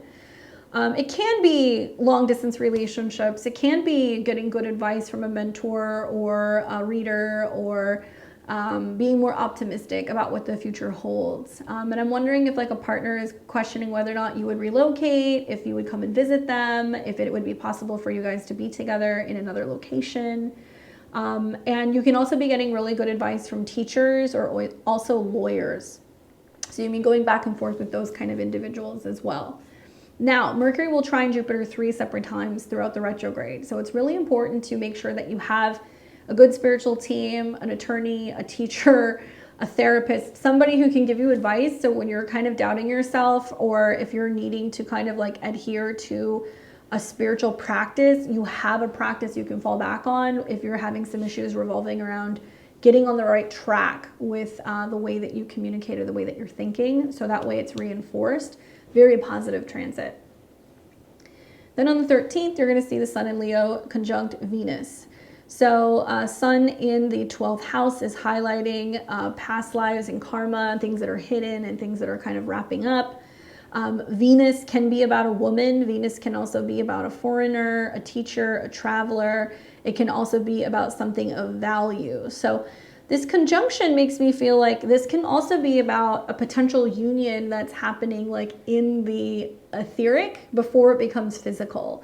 Maybe you're going back and forth with like a secret romance or a secret relationship. Maybe it can be about you having dreams about connecting with someone. Maybe you meet somebody who is mystical and magical and kind of foreign. That could happen here as well. I do think it's about connecting with Venus though. So I would recommend trying to make this a day where you're meditating on Venus, maybe putting out something sweet, maybe some yellow flowers, some honey, something to connect with the goddess in an etheric way. So it's blessing you and helping you clear out all of the relationship kind of karma that might be kind of hanging around. Then we're going to have on the 16th, Mars in your sign is going to trine Uranus. So Mars is in the first house, trining Uranus, and it makes me feel like you might suddenly have the opportunity to travel. You may suddenly have the opportunity to start a new program, to learn something new. It might be skills relating to work. Some of you guys might be considering going back to school. I think the Mercury retrograde and the trines to Jupiter is contemplating moving or relocating also to go to school. So it might be about preparing to return to do a certification or to go back to formal education. On the 22nd of the month, the Mercury retrograde begins, and so it'll be going through your first house, changing your mind, changing your appearance, changing your style, something in regards to your body. And also this is about learning how to be more assertive and changing the direction in what you feel like your job should be, what your purpose is out in the world. Mercury is looking at the 12th house, so it can also be about being like, where am I holding myself back? Where am I not allowing myself to be more open? Where am I not allowing myself to go deeper into my purpose? And where am I lacking this sense of either faith or clarity? So it can be a time where you really want to be in tune with what's going on with you, your mind, and your body. And it will be affecting you even more because it's in your sign. Now, this same day, Mars will oppose Neptune, which means you're going to go, well, if I'm going to make this change, you know, like who's going to support me and like who's going to be there for me, or what's going to go on with a partner or a relationship. You may be feeling lost or kind of scared or vulnerable when it comes to moving forward, maybe without a relationship or without a partner by your side. Also, there might be a sense of you pushing and wanting to connect with someone, but somebody is not available and they're not checking in. Don't get overwhelmed. Give people their space. 2 days later, on the 24th, when Mars comes into a trine with Pluto, you will have the opportunity to empower yourself. This will also be about powerful words, affirmations, really going after what you're most passionate about, really needing to lay on the self-love, heavy, like extra overtime with the self-love, and getting in touch with the inner child and the inner creative is so important. So you might be pouring yourself into a hobby or some kind of creative project, maybe even a child, and focusing on something or someone that you really love. And then on the 27th, the sun will come into an opposition with Saturn. Okay, so the sun is something hidden that you don't see coming. It could be you also, that could be your own self-undoing, where you are keeping somebody at a distance and you're saying, no, I'm not ready. I need some time. I don't want to talk yet. You know, I'm not really sure what the problem is. We're just not meshing. I want to remind you that at the end of the Venus retrograde, okay, in October, Venus will drop into your first house and it will oppose Saturn. Then it will oppose Neptune. So there can be a sense of right now going, I need more time to myself. I'm resting and reflecting. I'm not really looking to jump into a relationship, or I need to go to therapy. I need some healing. I need some space before I can really get an idea of whether or not this person or this partnership is for me. So a little bit of space is not a bad thing. So just so you know, with this retrograde, a lot of people are going to go back and forth all summer long, only to then get to October and go, it's not going to work. Mars, also on the 27th, will be moving into Libra. So Mars is the ruler of your 8th house of joint resources. It's also connected to the North Node. And it will be moving into your 2nd house, which is going to be about spending money, possessing things, putting money out there. Just as a heads up, Mars doesn't perform as well, so you could be spending more money on other people, or you could be noticing that you're buying things that are pretty, but maybe not necessarily ideal. And eventually over the next couple of months, we're going to see planets come into your 2nd house, which is going to be about your possessions, and they're going to come into conjunction with the South Node. So eclipses will be there in the fall. This is about releasing and letting things go. You want to adopt more of like a minimalist mentality, give things away, donate things, and also consider letting go of people that maybe you've been collecting, or things that people have given you that are tied to relationships, if it is a reminder of these people. There is a sense of cutting back on spending or letting something go about your resources. So even though you're not seeing this yet, you might notice this down the road. So be careful with your spending, because I could see money going out, especially with Venus being the ruler of your 2nd house. It's almost like spending money on things because it's indulgences, and it can be food, it can be drugs, it can be toys, and like all kinds of stuff. And then you get to the fall and you're like, why did I spend all this money? Okay, so be careful with your spending, Virgo. Really take care of your health, and don't allow yourself to self-sabotage because you're having some issues with other people. All right, so let's see what the cards say for you. The card that I got for you is the 3 of Coins, which is about working as a team. All right. This can be about working with 2 other people. This can be about putting a lot of effort into a project. This can also be about slow and steady, putting things together and seeing the progress. You need a team to be able to complete something, right? So maybe really this is about you realizing, like, if you're having issues with another person, do you need a therapist? Bringing in a 3rd person to help you work through some of this stuff. Do you need the support of both of your parents, both of your best friends? Do you need the support maybe of your coworkers, trying to get something done? This can also be about developing skills. So I look at the trines to Jupiter, Uranus in your 9th house. That's like, do you need to travel to take a workshop or a program? Is there a way for you to be able to kind of better develop certain skills so that way you feel like you can be more productive? And this can be meditation, this can be healing abilities, this can be things relating to art or beauty, right? It's not limited to just boring stuff. It's things that can actually help you be more productive and feel better rounded.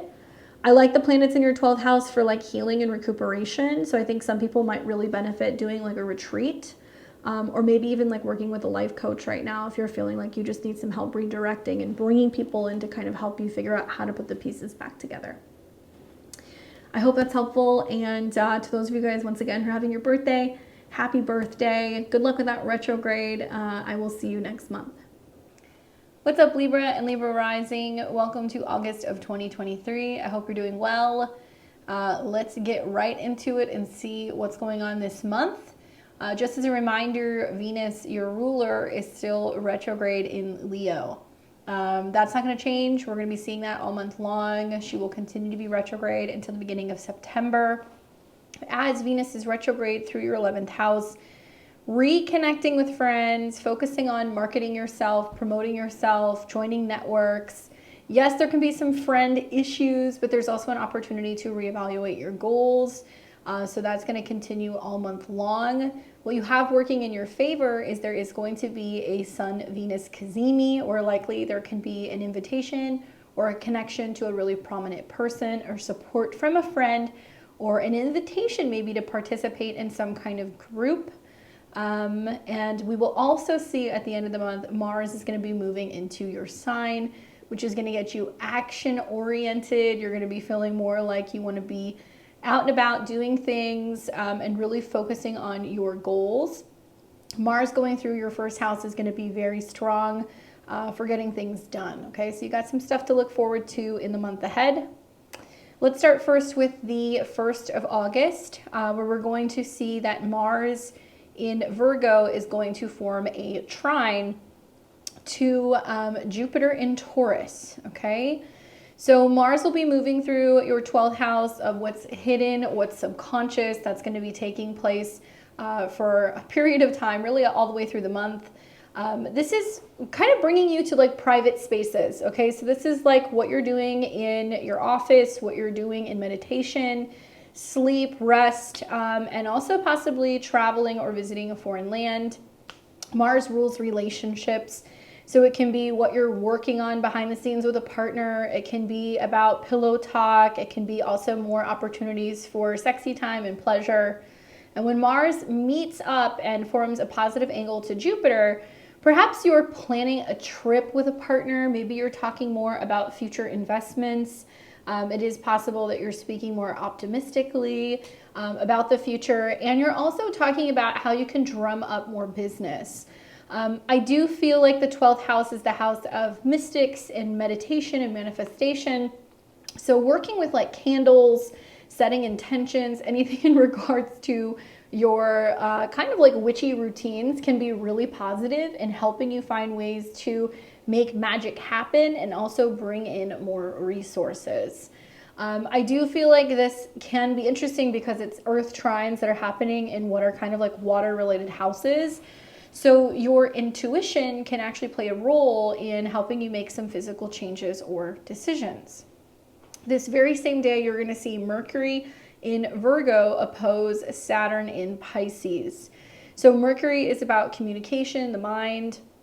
In the 12th house, it can be about your mental health. It can be about needing more rest, recuperation, or sleep. And the opposition to Saturn might make you feel a little worn out, a little exhausted, and harder to be able to mentally keep up with some of your daily demands. I do feel like because Saturn rules your 4th house of home and family, as well as work and routine, you may feel like you just need a break from your schedule. You might need a break also from like a relative. And the 12th house is private spaces, so it can be like healing centers, but also therapy offices, maybe even hospitals. And it is possible that you're focusing on being able to give support to somebody who might be a relative or even a pet in need. Now, on the 6th of the month, you're going to see the Sun in Leo square Jupiter in Taurus. So the Sun is lighting up your friend zone, where there's more invitations, there's more opportunities to connect with like-minded people, with friends, for networking events.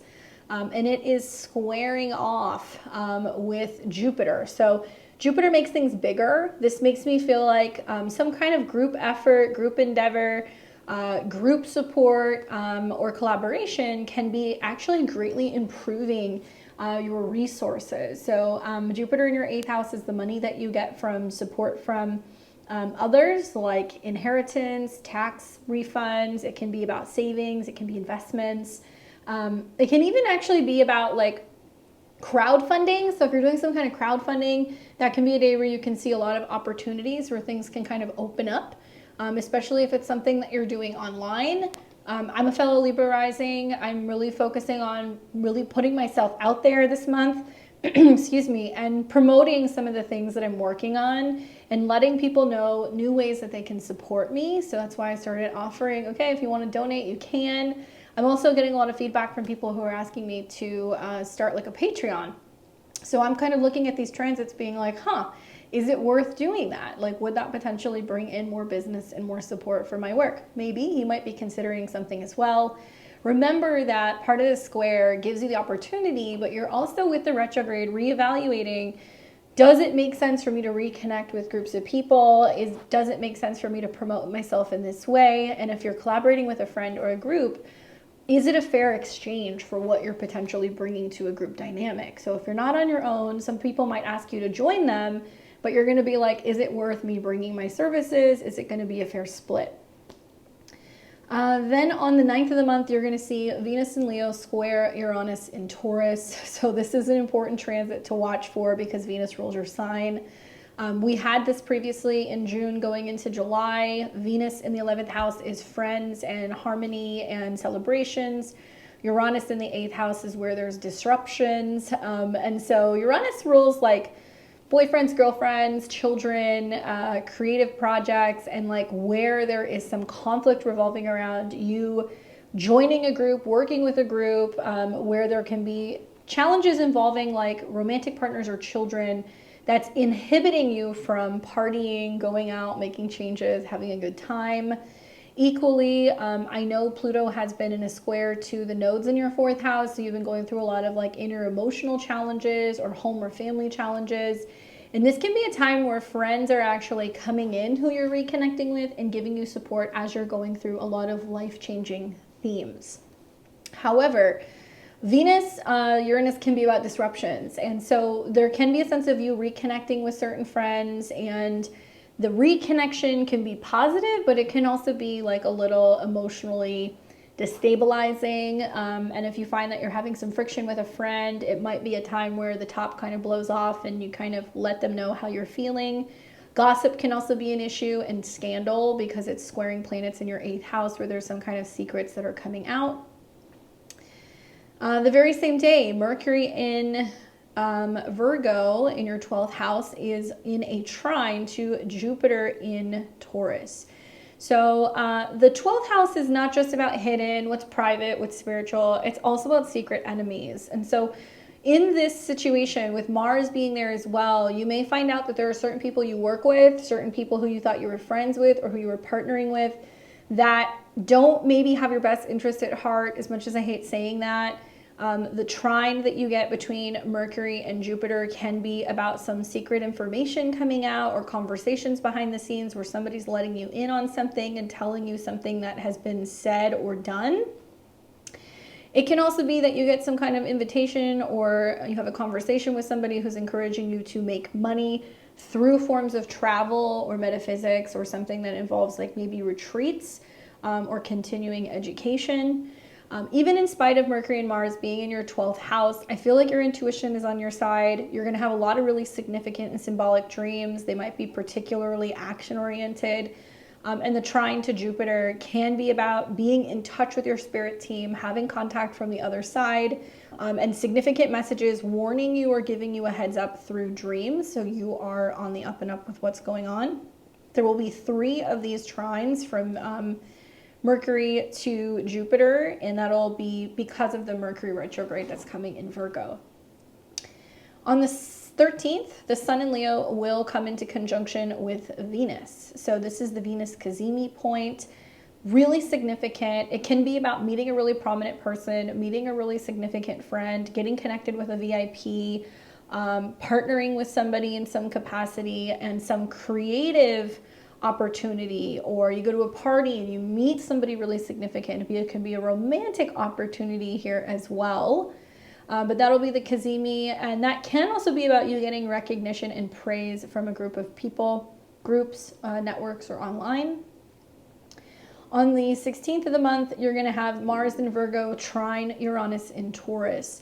So Mars is in your secret zone. It's trining Uranus in your 8th house. It seems like you're working kind of behind the scenes with a partner to instigate some kind of change or money-making opportunity. Maybe there's some stuff in the works that you're getting ready to launch later in the year, or that you're getting ready to plan in terms of travel with a partner. There can be transformations going on physically or financially within your relationships. And this can also be a time where there's more opportunity for sexiness, more opportunity for kind of romance behind the scenes with a significant other, or maybe you're connecting with somebody who's in a foreign land, or there is kind of like a mysterious person who appears that you start kind of communicating or connecting with. Psychics, readings, healers that can also kind of come through the 12th house as well. And relationships can change very suddenly, very quickly. So I think with like Mercury, which the 12th house is about your intuition, it can be about other people's health, and Mars going through here can be about accidents. So some Libra risings can have gut intuitions and feelings about things that could be happening either behind the scenes or in regards to their relationships and their partners. On the very same day, excuse me, I take that back, on the 22nd, you're going to see Mercury turn retrograde in your 12th house. So Mercury rules your 12th house of hidden subconscious and foreign lands, and also your 9th house of foreigners, education, belief, philosophy. I do feel like this is a time where some Libra risings will return back to places they visited before. They will reconnect with teachers and mentors. They may review or return back to teaching or educating, or deciding they want to write something or they want to edit something. And there's a reevaluation of your belief systems here. Now, really crazy dreams will probably come about, and there can also be some restlessness and feeling like you need to clean or organize either your private office space or studios or even your bedroom. And also on the 22nd, Mars in Virgo will oppose Neptune. So Mars in your 12th house will make an opposition to Neptune, where you're feeling like you're getting hit with some funky energy and you're like, what's going on? Why do I feel like I'm kind of being like under attack maybe on the spiritual realm, as much as I hate to say that.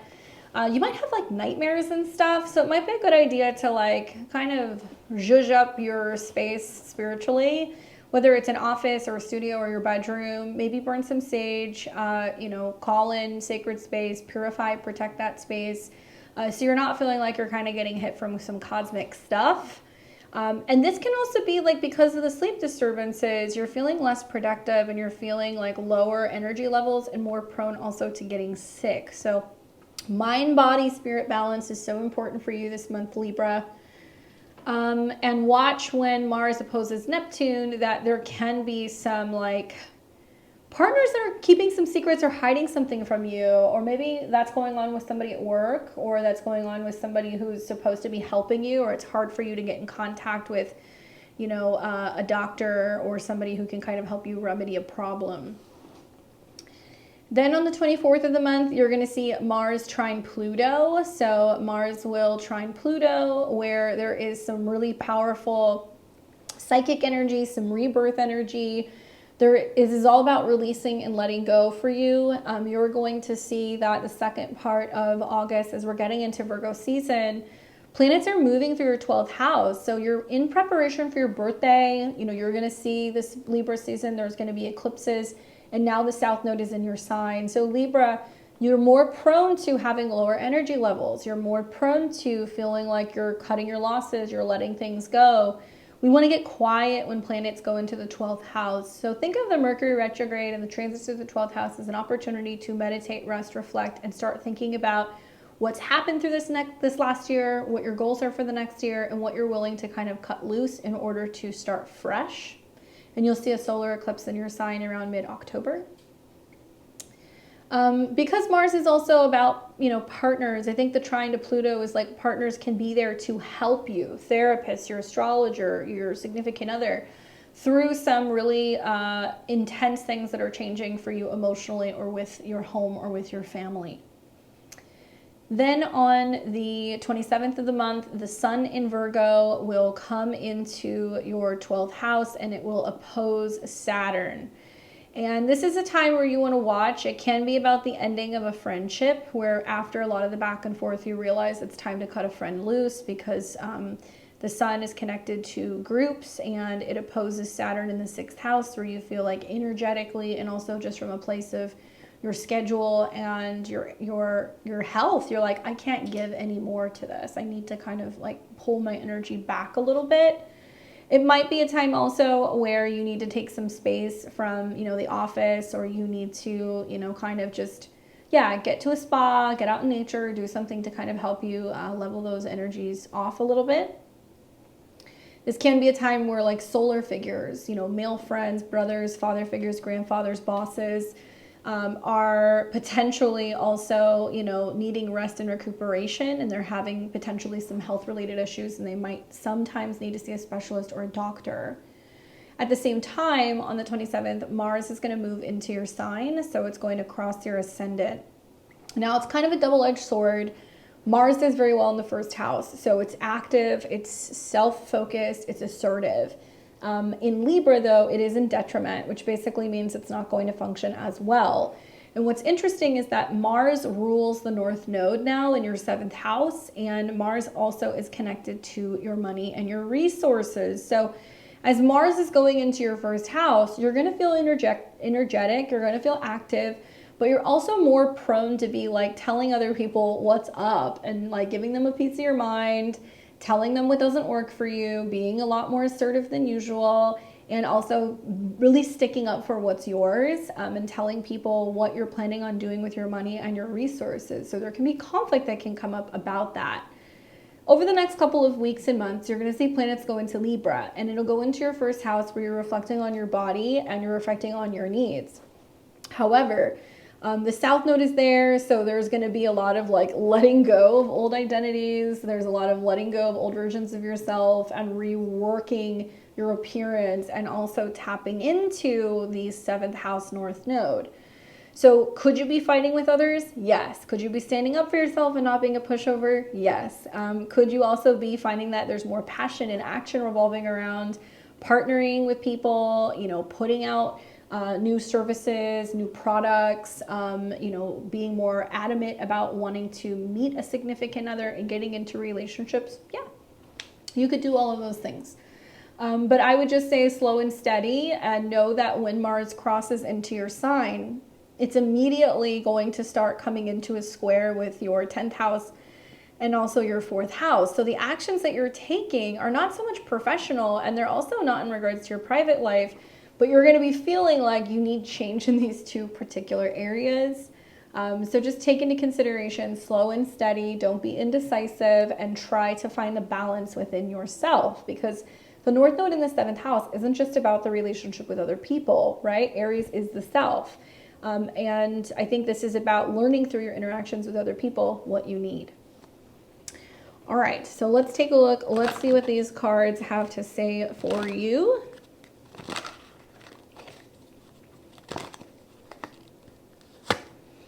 The card that I got for you is the Queen of Wands. Hi, Mars in the 1st house. As a Libra rising, I'm kind of looking forward to this. I feel like the Queen of Wands can be about feeling a little bit more spicy, a little bit more feisty, being more active, more creative, and like bringing things to life. So could it be a Sag, Aries, or a Leo that comes in? Sure, especially with that Venus retrograde in your 11th. Do you connect with a really creative, powerful woman and somebody who wants to collaborate with you? Do you make a new friend who gets you into a pretty prestigious group? Do you start focusing more on creativity and having fun and partying, right? You might, and that's what this queen definitely likes.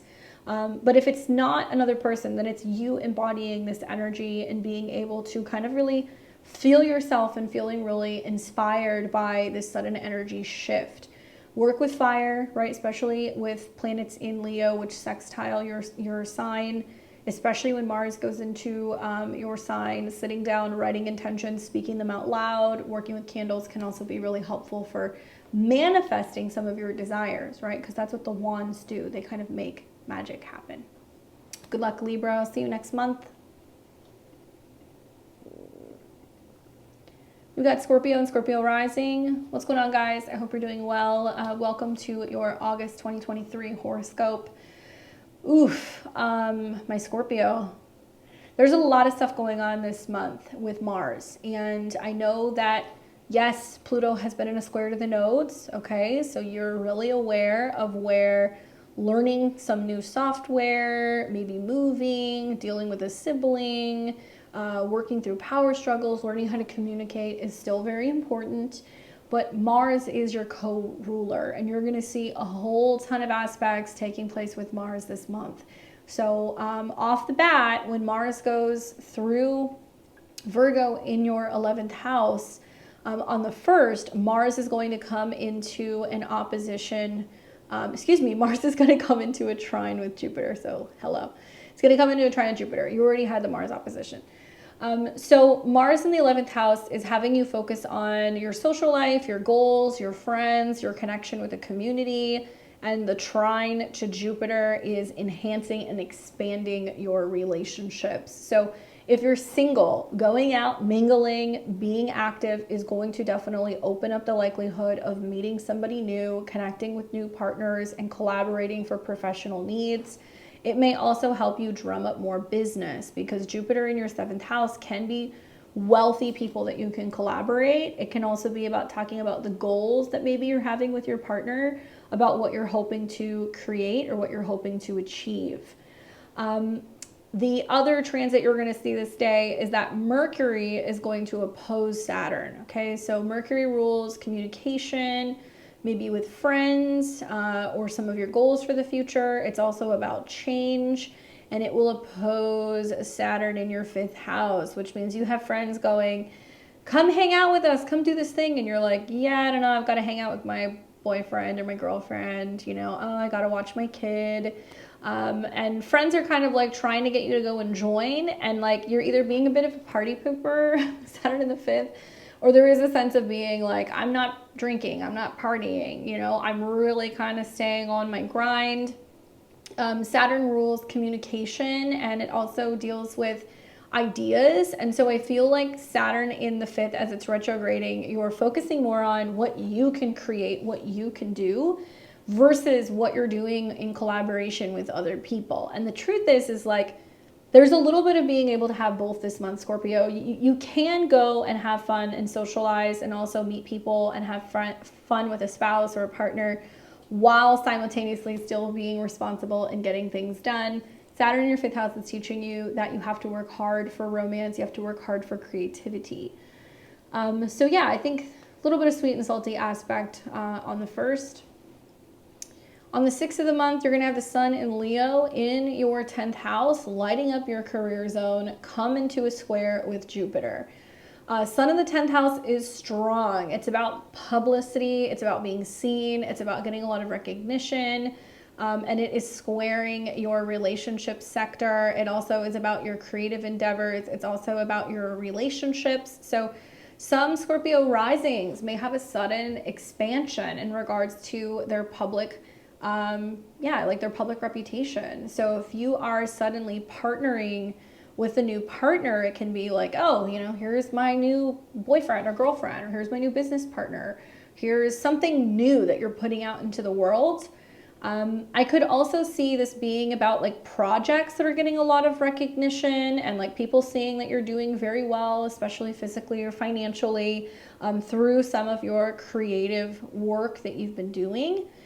And on the 9th, we're going to see Venus then in your 10th house of career and reputation come into a 2nd square with Uranus and Taurus. So Scorpios, you remember how I told you that this Venus retrograde, you could be changing your job, right? You could be deciding that you're taking a hiatus. You can go back to an old job, but you can also be reworking creative projects and trying to figure out how to like rebrand yourself.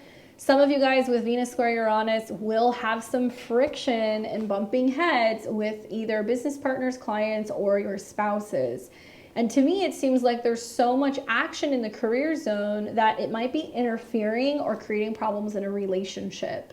Equally, if there's too much work focused, then there cannot be enough attention going on in your relationships. Venus rules your clients. It also rules your services, and it also deals with your partners. So when it's in this disharmonious square, it basically means like all of your issues could be really put out into the open in a public sense, and people can really start to notice that there's something that's like rapidly changing for good or for bad. Now go back and look at that when that happened in like June going into July. It will happen 3 times total throughout the retrograde. And I do see a lot of issues with professional and romantic breakups with this particular square for the Scorpio risings, unfortunately. With Mercury in Virgo on the 9th, it will also at the same time be trining Jupiter. So Mercury in the 11th house, which is talking about goals, connecting with friends, you know, The trine to Jupiter makes me feel like you're getting some really good feedback if you are going through some professional growing pains, or maybe if you are going through a bit of a hiccup with a relationship. A partner is going to give you the space to maybe socialize, or maybe you're going to call a friend in need and be like, I just need you to talk me off the ledge. There's this thing going on. And like, then you kind of talk to them about what's happening, and they give you some really good feedback. This is the first time you're going to see Mercury trine Jupiter. And Mercury can deal with friends. It can deal with change. Jupiter deals with values and resources, and also what you love. So whether it's calling a friend in need and getting that bit of advice that you need on a romantic or professional level, or trying to reconnect, trying to get out there, socialize, trying to network, you can bring more attention to you, and you can also grow your public image. So the 11th house can be like groups and online channels and stuff like that, and just a lot of action going on with those groups that can be bringing more attention to your public reputation. But the 7th and the 10th house are just lit up. People are seeing you, and they're also watching what you're doing. Okay, so on the 13th, you're going to see the Sun and Venus come into conjunction in the 10th house, okay? So the Sun rules your career and reputation. Venus can be about a woman, or it can be about a partner. It can be a client. It can be a woman at work, or a really significant meeting that's going to take place, or a reveal that's going to take place.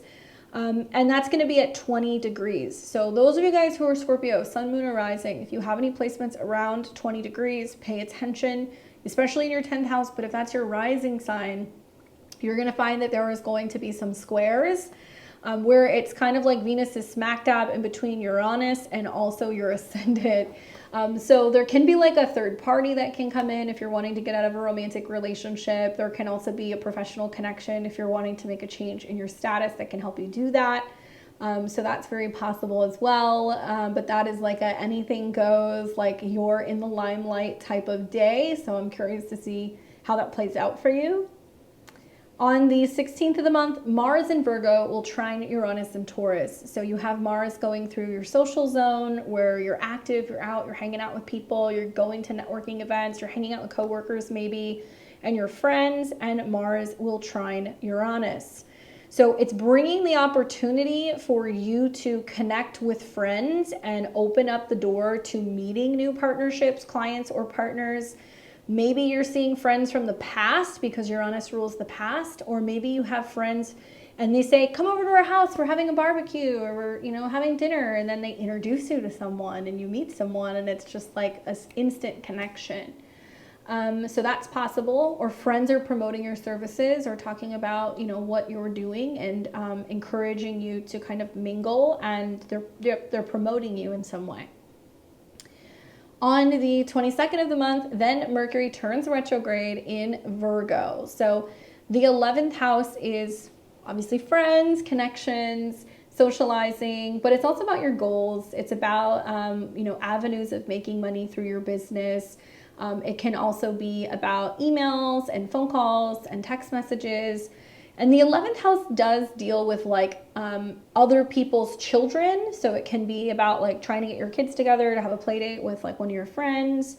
It can also be about the lovers of other people. So if you're one of those Scorpio risings who's having relationship issues, be mindful that the Mercury retrograde can quite literally be about a partner connecting with another person, and an ex of theirs coming back and talking to them, and that's part of sometimes the squares that you'll see with the Venus retrograde. It's possible. I'm not saying it has to happen, but that is possible. This is an opportunity also to reconnect with friends you haven't seen in a while. Mars is there, so there can be a lot of action with you socializing with groups, but it can also be about you having a tiff or having a miscommunication with a friend. That's very possible as well. So you want to watch for where there can be some issues you're having with a friendship. And yeah, sometimes people from the past come back during a retrograde here, or you run into them socially. On the same day, Mars in Virgo will oppose Neptune in Pisces. So Mars is in your 11th house, where you're I just want to go hang out. I want to have a good time. I want to focus on my goals and where I'm going and what I'm doing. And I don't want to feel like I have to question whether or not it's going to pay off.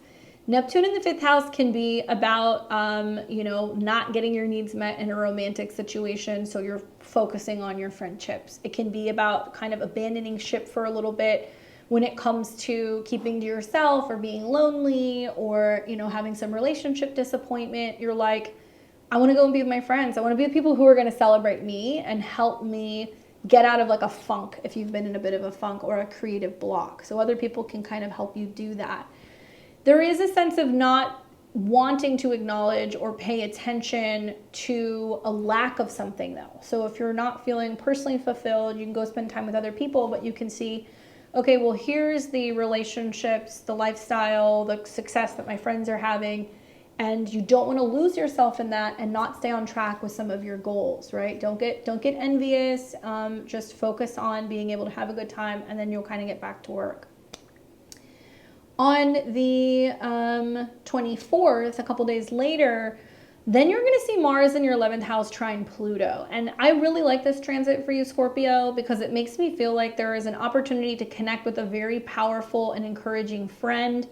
And the trine to Pluto is about having a conversation or having a connection that is about the future, and it's about being able to empower you. I think it's also going to be about encouraging you to write that book, move to that state, launch that podcast. Like, it's like basically somebody saying, go do it. You have the power, like you're capable, and they're going to push you along a little bit. Then on the 27th of the month, we're going to see the Sun in Virgo come into an opposition with Saturn in Pisces. So the Sun, which rules career, is going to go into your 11th house, where honestly, I feel like you're going to be like, I just want to have a good time. I want to party. And the opposition to Saturn is, I want to avoid some of my responsibilities. I don't want to feel like I have to take care of the kid, go to work. I don't want to feel like I have to be creative. You may actually have a creative block. That's kind of the feeling that I'm getting, and you're not entirely sure the way forward. And there can be a sense of kind of like wanting to go and just have a good time and trying to avoid some of your responsibilities. If you're feeling that block, or you're feeling kind of limited, or maybe that you're not getting the recognition that you were hoping for on a project, give it a day or two. Things are going to kind of, they're going to clear out. It's just some of the oppositions between Saturn and Neptune that are going to feel like, what is the point? And then finally, your chart ruler, Mars, is going to change signs. So Mars is going to leave your 11th house where you've been social, go into your 12th house, which is hidden and subconscious. It's behind the scenes. It's passionate. It's psychic. It's romantic. I'm a little kind of like, in regards to this transit. Mars in the 12th house, we can deal with some repressed anger or some repressed rage. Libra is about partners, so we might find that there is some self-sabotaging tendencies that can be going on in our relationships. Mars rules your 6th house of health and anything in regards to treatments or habits. And obviously it also deals with your body. So you've got the planet that deals with your health and your physical disposition going into the 12th house, and it is debilitated. So there can be some health stuff that can come up. There can be some issues with sleeping. There can be some stress about the future of a relationship, the future of a job. And you're like, I'm just worried about this, what's going to go on. My advice is to do some breathing exercises, do some breath work. Mars is heat, so some of you guys are going to want to feel like you want to keep a warmer kind of bedroom, or you're changing the lighting, or you're lighting candles to kind of ease things a little bit. Incense can help here as well, but you're going to notice a pattern over the next couple of weeks and months where, planets are going to go into Libra in your 12th house, which can be spiritual, and it's about past lives, but it's also kind of like self-undoing and feeling kind of like crazy. And you're going to be super, not worried, but feeling a lot of fears revolving around letting go of relationship baggage, or letting go of like endings in relationships and relationship karma coming up. My advice is like, do some shamanic work, do some, healing, do some dancing. Definitely consider, finding ways to be able to create much more of a space where you can kind of unwind, right? And as planets come into conjunction with the South Node, you're going to be feeling like you're actively clearing some of this stuff up. A lot of my clients have told me in these transits that they're having like past life stuff coming up. So some of you guys might benefit from a past life regression. Other clients have told me that there's just a lot of frustration and anger, and it can materialize as actually getting sick. So accidents, fevers, swelling, things like that you want to watch for during this particular transit. Sending you guys obviously all of the good vibes relating to health, but I also know that with the North Node and Chiron in your 6th house, work and productivity is such a theme, but it can be to the point where it's actually creating a lot of imbalances for you spiritually or within your relationship. So take a look at where there's too much of one thing, not enough of the other. We're going to try to find the balance throughout this transit this month, okay? So let's take a look and see what the cards say for you, Scorpio. Oh, wow, you got the 6 of Cups too. Okay, somebody else got that. For me, I feel like this is about reminiscing and reflecting on the past, right? Retrograde in the 11th house. You know, who did I used to be friends with? Who did I used to connect with? You're also having Mars going into your 12th house, and that's about like, what am I cutting loose? What am I turning loose from the past? And also reevaluating, like, what has my status in the world been? You know, have I always been known as this thing? And how am I jumping from this position to that position, this status to that status? Can you be thinking about children? Possibly. I mean, there's a number of oppositions to planets in your 5th house. So you might be questioning, is this a goal? You know, do I want to be a parent? A retrograde in the 10th house in Leo. Have I always been an employee? Do I now want to be an artist? Have I always been, you know, a wife and now I want to be a chef? These things can be happening where you're changing something about your particular role out in the world and maybe reminiscing at a time where life was easier, but also getting in touch with that childlike creative energy so you're feeling more inspired to actually make these changes. I hope that's helpful. Good luck for you. Keep me updated on what happens. I know you will. Now we've got Sag and Sag rising. What's up, Sag? Welcome to August of 2023. I hope you're doing well. We've got a lot going on. So let's talk about Jupiter, okay? Because there are quite a few aspects to Jupiter actually, which I really feel like you're going to like this month. Now, Jupiter is still hanging out. It's in your 6th house, so it's expanding your health, your habits, your workspace, your routine, and it has you likely very busy. What you're going to notice throughout this particular transit this month is that Mercury is getting ready to go retrograde in your career zone. Now, before it goes retrograde, you're going to catch a trine to Jupiter, all right? So Mercury can be about your romantic partners, your clients, or your services. It can also be about work, and maybe you're working hard in your career, getting ready to hire staff, change offices, expand your schedule, offer new services. Something's getting ready to expand there that's going to be brand new. And you're also going to be like maybe starting a new job, or maybe you're going to be launching a new business, something like that's brewing. So you want to watch for when planets are in a trine to Jupiter, because it's going to be about getting positive feedback from counselors, therapists, you know, your boss even. Some of you guys who are in like a 9-to-5 job, you might find out there's a new department opening and that you're going to be moved to a new department. You're going to have a new schedule, but you're going to have like, you know, better staff members. You're going to have like a nicer office space. So something might be kind of being reworked in regards to that this month, okay? So that's like the big takeaway. And obviously, as we have planets go through Virgo, it's automatically squaring your ascendant, okay, if you're a Sag rising, and opposing your 4th house. So all month long, there's this feeling of, okay, what's the bigger picture? What's the purpose of life? And then you're going to actually realize, all right, well, I'm getting pulled between work and home situations, and it's kind of putting me in a bit of a pinch. And it's all about how you look at improvising and being optimistic about the fact that there are things on the horizon work-wise that are going to require some tweaks. But equally, there's some other stuff that's needing to be worked out at home or with your family. So take that in stride. Look for the trines to Jupiter to kind of help you get the support you need and get organized, okay? So on the 1st of August, you're going to see Mars in Virgo in your career zone, where you're just really working, you're really busy, there's a lot of output. Mars does deal with what you're doing behind the scenes in private. It also is about creative endeavors. It's trining, okay, Jupiter in Taurus. So Mars trine Jupiter makes things bigger. You're going to have so much opportunity to make changes in regards to your public reputation in the world. You're finally sharing some new thing that you've been working on with other people and improving your daily routine. And on that same day, you're also going to find that Mercury is in an opposition to Saturn. So Mercury opposed Saturn makes me feel like while there's a lot of success and a lot of grinding, there's also this awareness that's like, yeah, but like, I only come home to sleep. You know, I'm only here just to like rest, you know, take a shower, go to sleep, come back, do it all over again tomorrow. So it's just this like grind.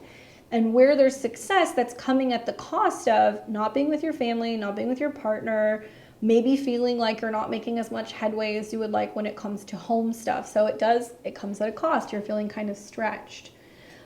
There is more focus on what you're doing out in the world, and there is more limitation going on revolving around being able to be home for family. So you might have to rely on partners to help you more with kids or animals, or family to kind of help you more with domestic needs because you are needed out in the world right now.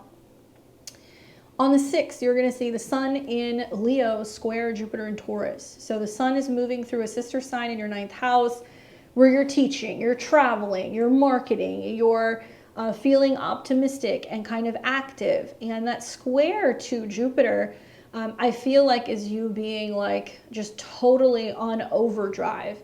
Could it be a day where you're like, I really need a vacation? Yeah, probably.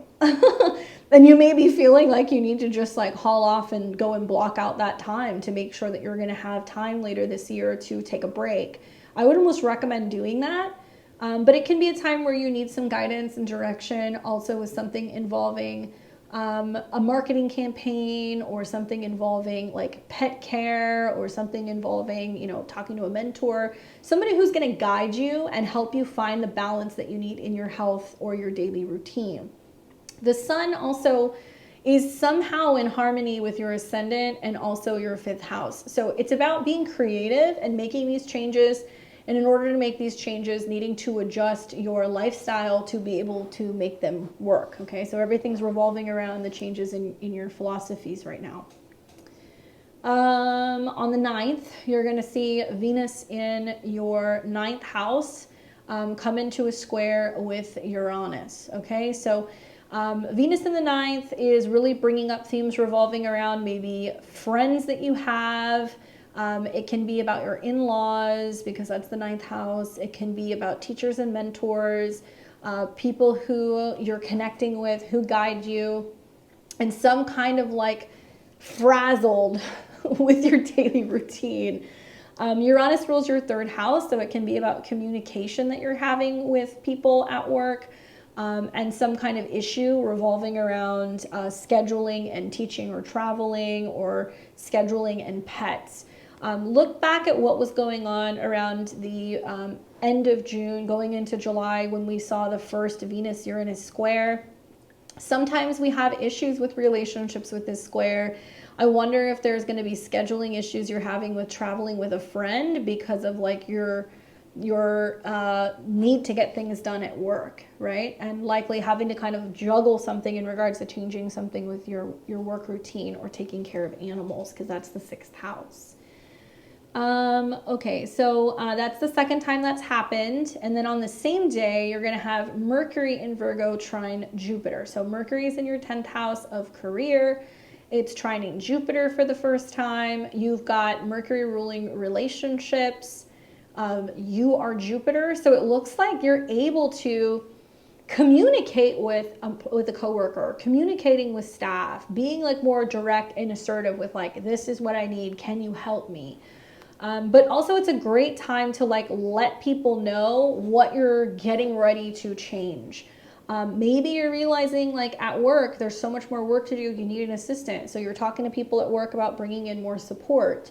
Maybe you need to hire somebody to help you organize something or to help you kind of get on track and get prepared for the second half of the year professionally. Great day to be kind of problem solving and also working well with a partner because both you and your 7th house lords are working together. I love the fact that you're going to have 3 of these transits. It makes me feel like you and a partner, or you and a business partner, or you and a sibling have the opportunity to be able to problem solve and overcome any challenging situation at home or at work. Then, oh, and there will be 3 of those, okay? I probably said that, but whatever. There's going to be 3, so watch for the first one on the 9th. On the 13th of the month, the Sun in Leo is going to come into conjunction with Venus, okay? So the 9th house, watch for like a prominent teacher, mentor, guru coming in. You might make a new friend while you're teaching or taking a program, while you travel. It might also be a time where you're doing some kind of training or certification for something. If you're looking for somebody to help you publish a book, if you're looking to, meet a new diet coach or physical, training coach, that person can come in as well.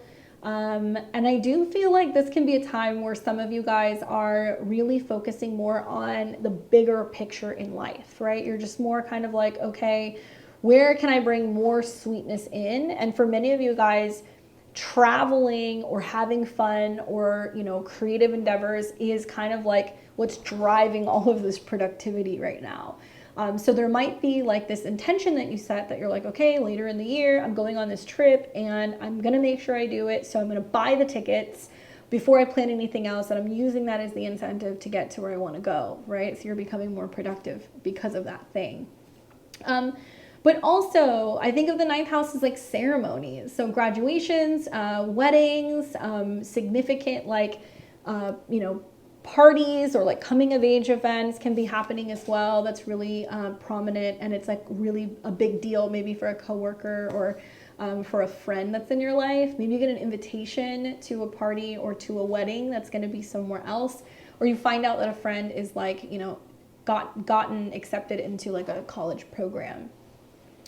Okay, so keep in mind also that Venus in this fire sign, it's in harmony with your ascendant and also Chiron. Okay, so like there's a lot of really good things happening with these trines to your ascendant into your 5th house that can be a really fun romantic time for you as well. On the 16th of the month, you're going to see that Mars in Virgo will then trine Uranus in Taurus. So all of the action in the work zone is now free flowing with Uranus, and maybe you have introduced like a new software, maybe you've made a change to your scheduling, maybe there is like a new staff member, maybe there's like a new schedule that you're working with, and you're like, this is different, but like it works. It allows me to kind of like streamline something so you can become more productive at work, and it can be about new applications or things that are going to help you get this party started in terms of your professional life.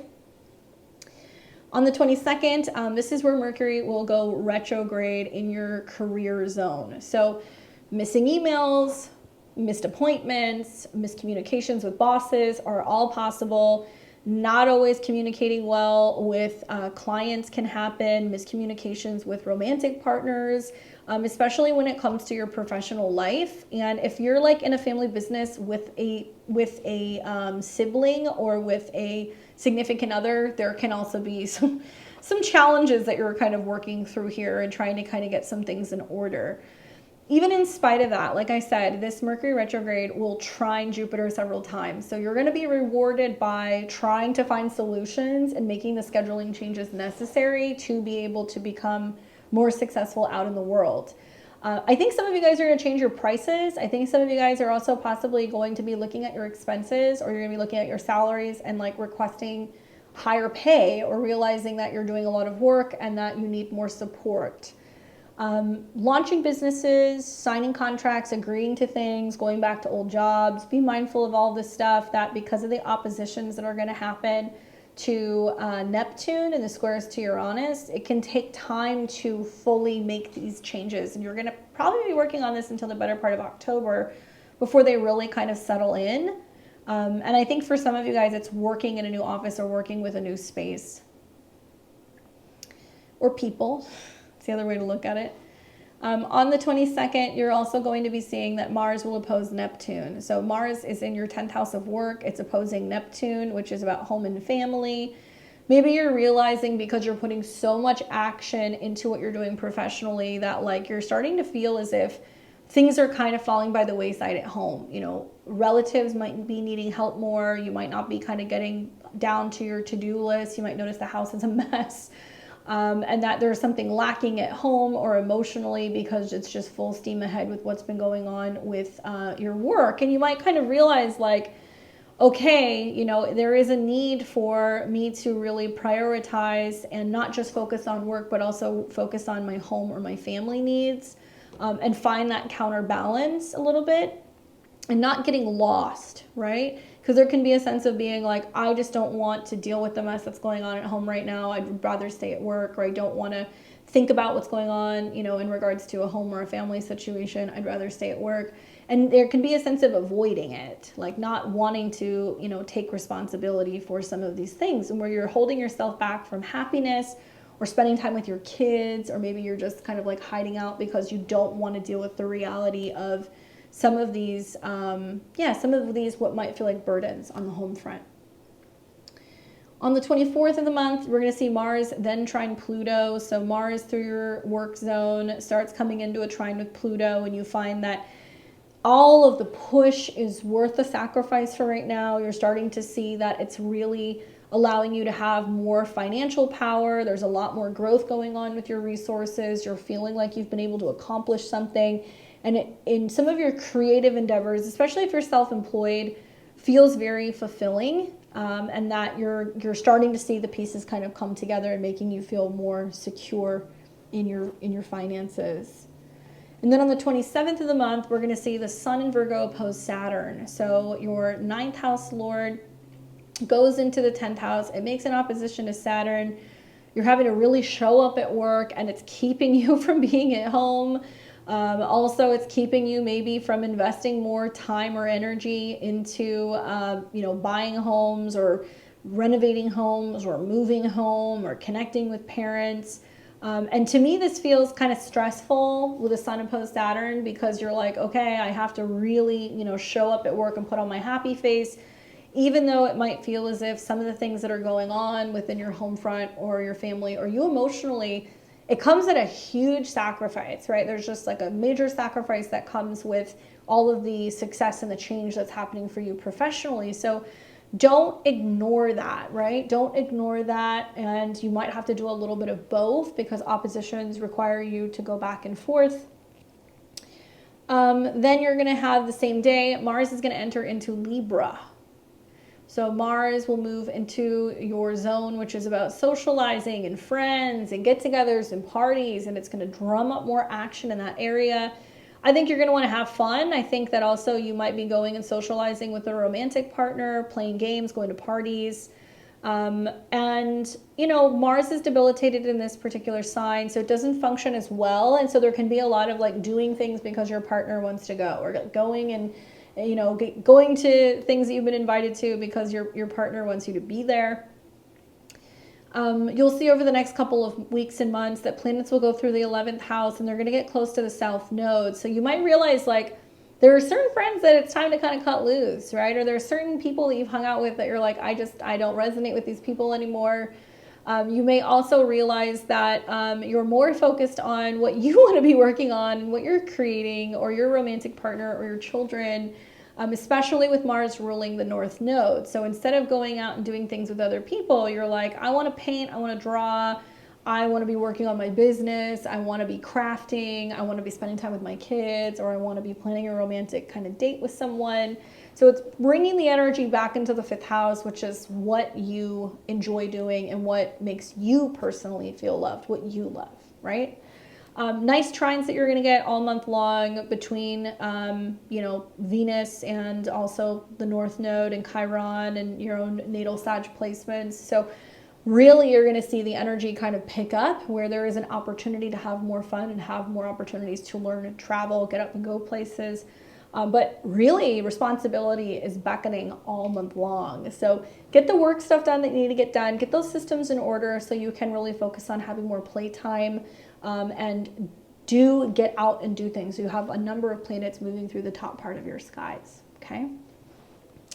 All right, so let's see what the tarot says for you, Sagittarius and Sag rising.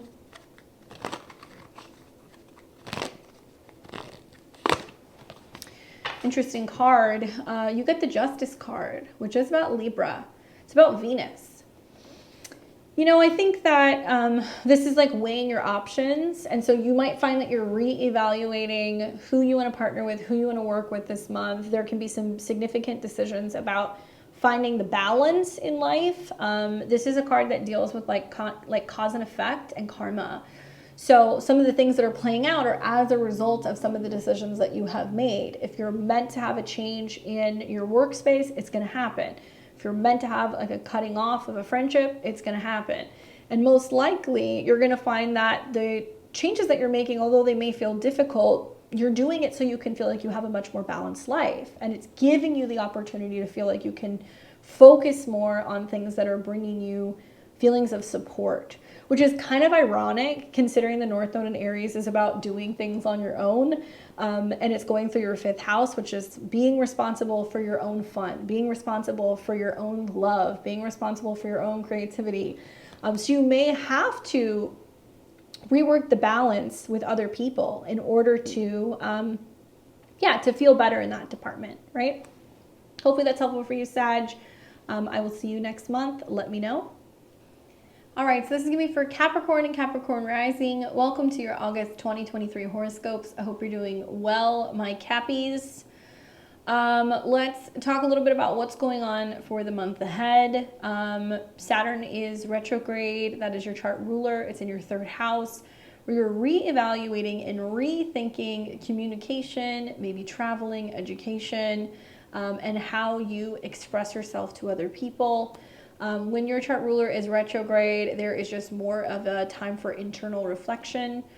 You've also still got the North and the South node slightly in a square to Pluto in your sign, okay? So you're still kind of undergoing this period of personal transformation, personal change. Some of you may call it crisis, but let's call it an opportunity, okay? It's an opportunity.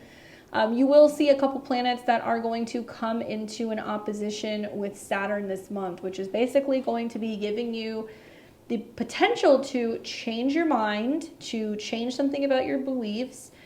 You may have to tell some people no, or I don't think so, or I don't believe, or not yet, okay? So be mindful of that. Saturn is also in a sign that sextiles Capricorn, so it is supporting your ability to focus on your goals long term. All right, so let's start at the beginning of the month. On the 1st, we're going to have Mars going through your 9th house, and Mars is in a sister sign. So you're going to see a number of planets that are going to trine actually your sun, moon, or rising this month. So you're going to have support. As Mars goes through the 9th house, we are learning, traveling, we are sometimes relocating, sometimes we are having, philosophical like debates, right? Because that's very much the 9th house. And Mars is going to come into a trine with Jupiter. Okay, so Mars rules home and family. Going through the 9th house, it can be about like traveling to family. It can be about legal fights. And the trine to Jupiter tells me like there is something that is positive that's coming from it.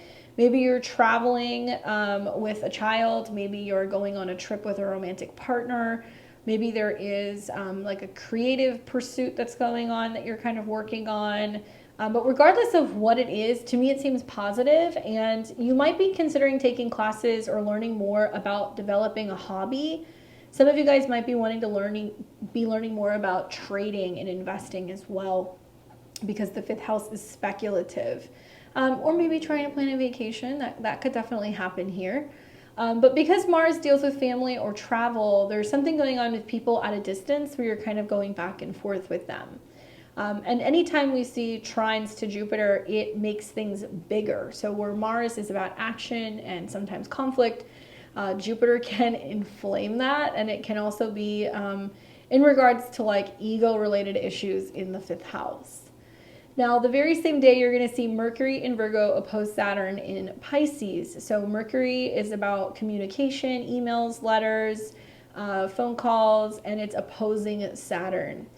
Mercury rules challenges with coworkers and your schedule. It also is connecting to foreigners, teachers, mentors, attorneys.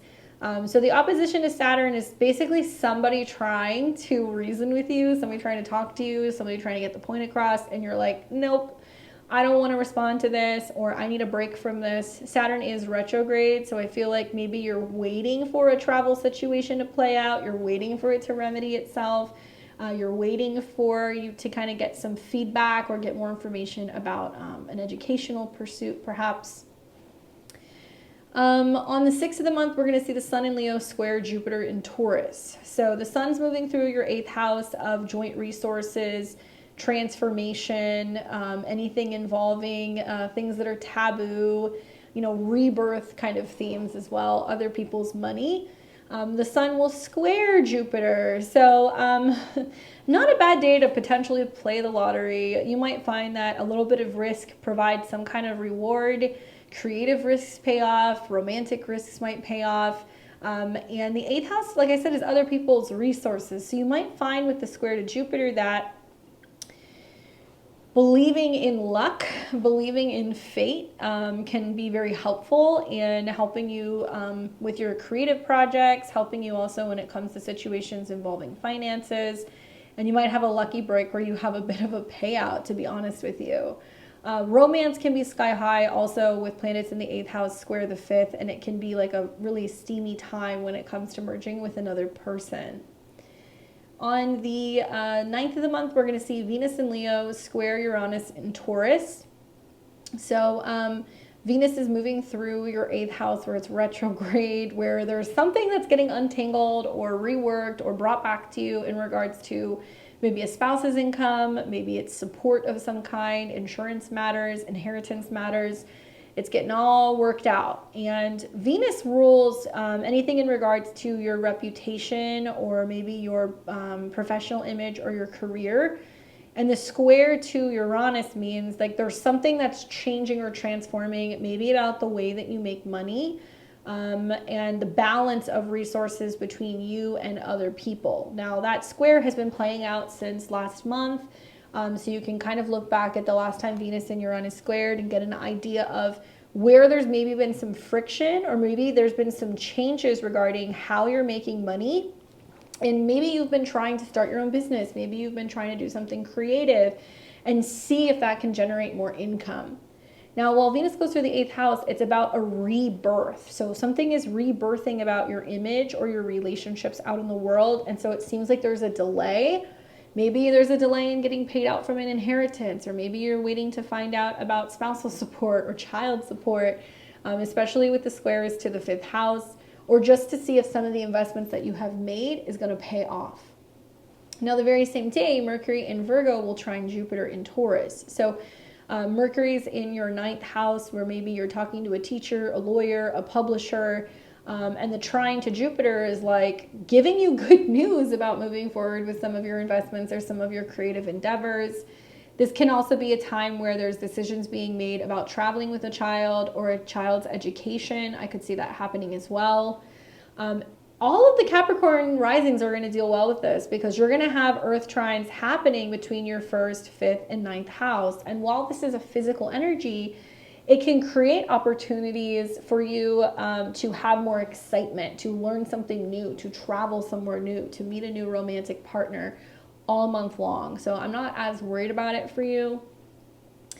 And I think with the Mercury trine Jupiter, it does make me feel like, especially if you're somebody who's wanting to write something or publish something or teach a course, this thing that you're reworking or re-editing this month is potentially going to take some time, but it could potentially be quite lucrative for you, especially if you're wanting to like publish a how-to, stuff on gardening, cooking, beauty, cosmetics, writing futuristic kind of novels and stories that can come up as well. And that'll be the first of 3 Jupiter Mercury trines. So that's basically about good luck. And if you have planets that are around those degrees in Capricorn, that's also going to be really positive. So like 13, 14, 15 degrees Cap, you're going to have an earth trine. Now on the 13th, you're going to see the Sun in Leo conjunct Venus. And this is a really important time because it can represent, this is where Venus is like dying and reborn. It is about a rebirth of a financial situation, a rebirth of something in regards to your career. You might be finding out that something about your career is going to change, but it's going to bring an opportunity. Maybe one position ends and you take somebody's position. Maybe you quit a job to be able to kind of launch a creative project. This can also be a turning point in regards to a financial matter. And you start to really realize what's important to you and ways that you can actually make something work both financially and creatively. This can also be some insight involving like a secret involving a woman or a romantic partner.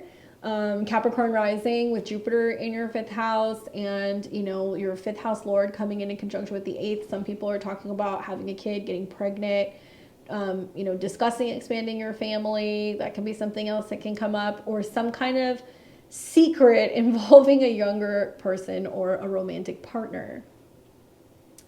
On the 16th of the month, you're going to see Mars in Virgo trine Uranus in Taurus. So while Mars is lighting up your education and your travel sector, the trine to Uranus makes me feel like it can bring sudden opportunities for wealth, right? Uranus rules money.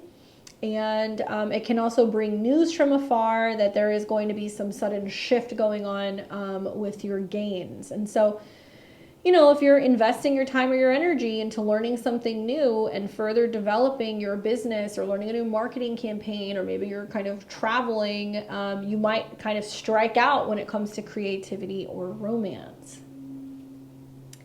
On the, and also, by the way, Mars rules your friends and your goals. So you might be traveling or planning a trip to go and travel to visit a friend at their home. Okay, so on the 22nd of the month, we're going to see Mercury go retrograde in Virgo. So Mercury rules international travel, legal pursuits, education, documents, also things revolving around your schedule, your routine, and work. So there can definitely for you be some travel disruptions. You might book a flight and then realize you booked the wrong flight. There can be delays with traveling, delays with legal things, challenges with getting the documents necessary for school or for traveling, for publishing. If you're waiting on visas and like things relating to work and being able to live in a particular place, it can be crunch time getting this information in order and like working with somebody legally to have it complete. So things slow down when we have retrogrades. This very same day, Mars in Virgo opposes Neptune in Pisces. So it's my interpretation that because Mercury rules, or it's the dispositor of Mars, that part of the Mercury retrograde is the Mars opposed Neptune. That's like, wait, I left it at home. I'm at the airport. I left my passport at home. I am, out getting a renewal of a driver's license and I forgot my other ID, So there can be a sense of missing something, and because you miss something, you're not able to actually process or get what it is that you need legally. So you might have to go home and grab it. You might have to call a relative and say, can you pop that in the mail? Can you send that to me? Or you might have to fly or travel back home to deal with like a legal or a law related situation. So to me, be very mindful that so much of the retrograde is about the Mars opposed Neptune moment. Okay. And let's see what else. 24th of the month, Mars in Virgo trine Pluto in Capricorn. So then Mars is still in the 9th house. It's coming into a trine with Pluto where I feel like you have overcome a situation. You've overcome a challenge. You've managed to kind of muster up the might and the willingness and the capability to get down to business, fight, travel, do whatever you have to do to make the personal change. So that's good for you. And on the 27th of the month, the Sun in Virgo moves into the 9th house and it opposes Saturn. So that tells me that somebody may be challenging you and trying to get you to respond to something, trying to get you to call them, email them. And it can be a little bit of back and forth that you're having involving like a sibling or a cousin, or maybe having a bit of like a tiff even with like a mentor or a teacher or a guru, and you're like, I don't want to engage with this person, or like, I'm not open to this. And you might kind of feel like somebody is challenging you. They're challenging your will, or they're challenging your freedom in some way. Like they're telling you can't travel, you can't pass, you can't do something. And then on the 27th, Mars is going to enter into Libra. Okay, so Mars moving into your 10th house on your midheaven makes you go, okay, I'm not going to be just like a pushover. Mars is in detriment, but Mars and Libra on your midheaven is being like, you know, I'm trying to work together, work with me, let's not argue. And if we're going to have conflict, then like I'm going to stand up and I'm going to be fierce. Mars is very strong in the 10th house, and it's squaring your ascendant, it's squaring your descendant, which basically means you're here to get things done. You're here to be assertive. You want to work together, but if people don't, then you're going to have to kind of fight in a way that's going to be really direct and kind of like diplomatic. Mars rules your 11th house of goals. Mars also is the ruler of your 4th house of family. So you might be feeling like you're having to work harder towards your goals when it comes to your professional life, but also your home. People might see you as somebody who's more competitive or a little bit more combative. And Mars is the ruler of the North Node. So as Mars is going through your 10th house, which is about focusing on work, some of this conflict or these challenges that are taking place might actually be with parents, with relatives, with people in the home base, with partners. And it can be encouraging you to partner with people, but it can also be bringing up themes revolving around challenges with some of these people in your life. Throughout the next couple of weeks and months, you're going to see planets go into your 10th house, which are going to be about your professional life and your career, but they will get very close to the South Node, and they'll also start squaring Pluto. So you're going to realize you're breaking up with like an old image out in the world. You're changing something about your career. You're changing your status. Some of you guys might say, I don't work with this company anymore. I'm not with this partner anymore. You know, I no longer align myself with these values, and you're focusing more on what's going on in your private life, what's going on at home. And I think many of you guys right now through the Venus retrograde are reevaluating your resources and questioning whether or not you can actually leave a romantic or a professional relationship, and trying to get your ducks in a row. So if you can make some of these changes, you potentially can. And those of you guys who keep your job, that's fine. You can keep your job through these transits, but I do feel like there's so much more focus on what's going on, in your home or your family life. And you're more focused on, where am I living? Am I buying a place? Am I relocating? And you might be planning some of this stuff here as well, okay? Let's take a look and see what the cards say for you, Capricorn.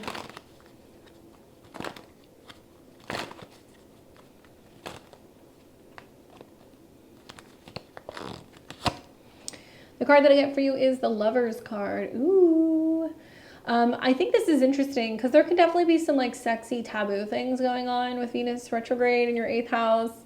There can be temptation, right? There can be people coming in where you're like, is the grass greener? Is it better to go and maybe work with another company? Is there another potential partner out there for me? And feeling a little bit more risky when it comes to either your finances, your love life, your creativity, I guess I should say. The Lover's card can talk about divine partnerships and people coming in. I mean, you have tons of trines to your 5th house, which is romantic. But it can also be with people who are in other places, who are culturally different, diverse, speak another language, right? They're from a different place. I feel like oppositions are relational. So as we start to see these oppositions to Saturn, it can be about, well, can I trust this person? They reached out to me. I've never met them before. Get to know people. You don't need to commit to things during your retrograde. This is when we explore. We see what else is potentially out there, what we could potentially, learn from each other. Can there be two options? Can you be feeling like you're at a bit of a crossroads? Yes, I think that's definitely going to be happening, but it doesn't have to be a bad thing, and it's not purely limited to romance or relationships. You're not really having a lot of, lunar transits or Saturn transits that relate to that as much, unless you're having a transit to your personal moon. It might not be as much relationship oriented as it is making changes and decisions about going in a different direction in your life. And you might find that during the Mercury retrograde, you're reevaluating what your belief system is and being more optimistic about creativity and love and where your life could potentially go, okay? Good luck to you, Capricorn. I will see you next month.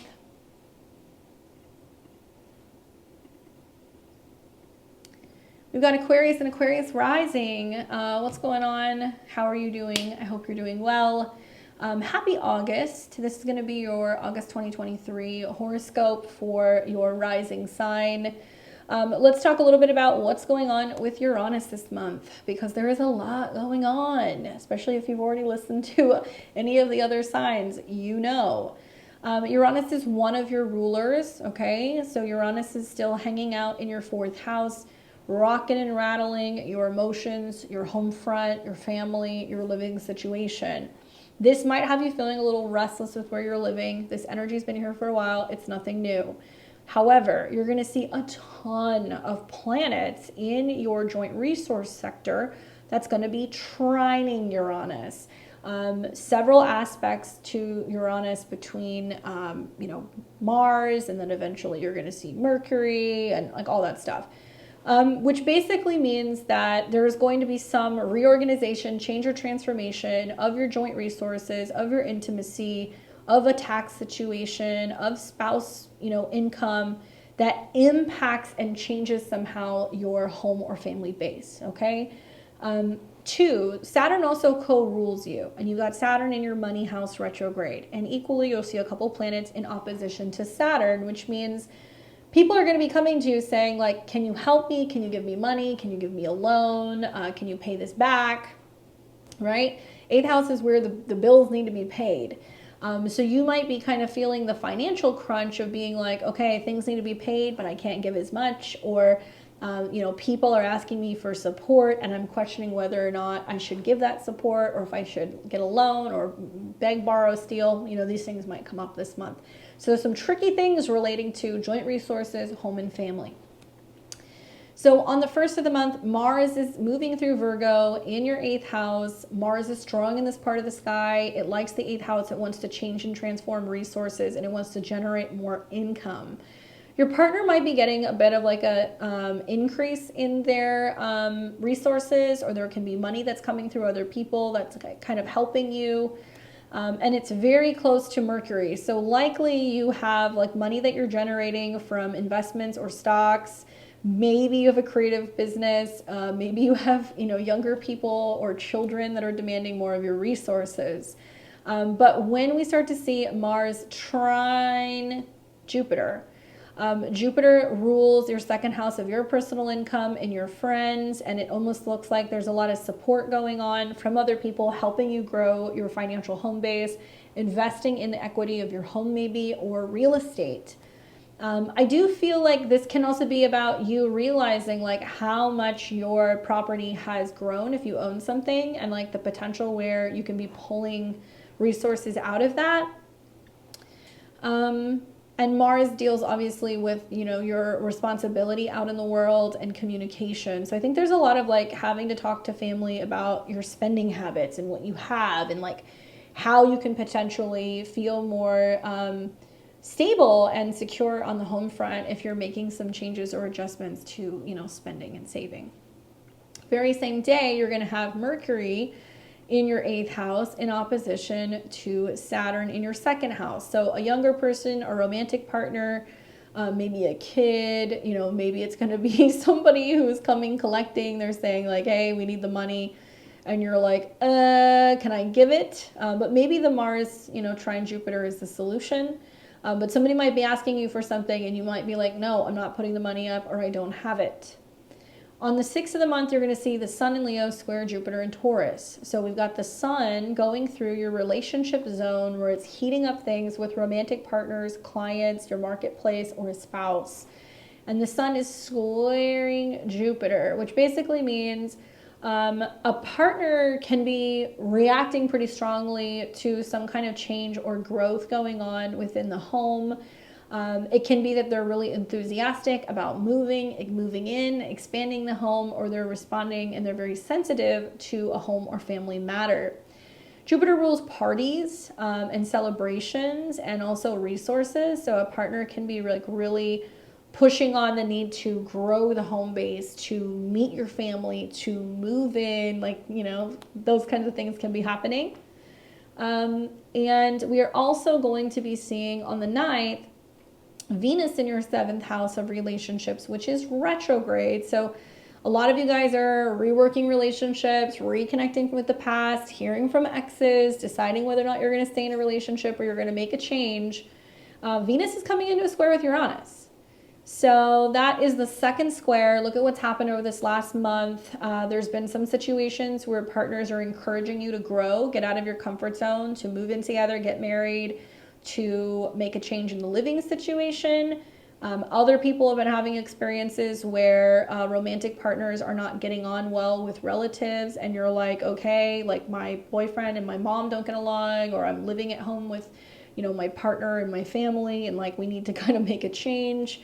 Partners or children are going to be very sensitive to changes that are going on the home front, and you are Uranus, so you're getting challenged by some of these people.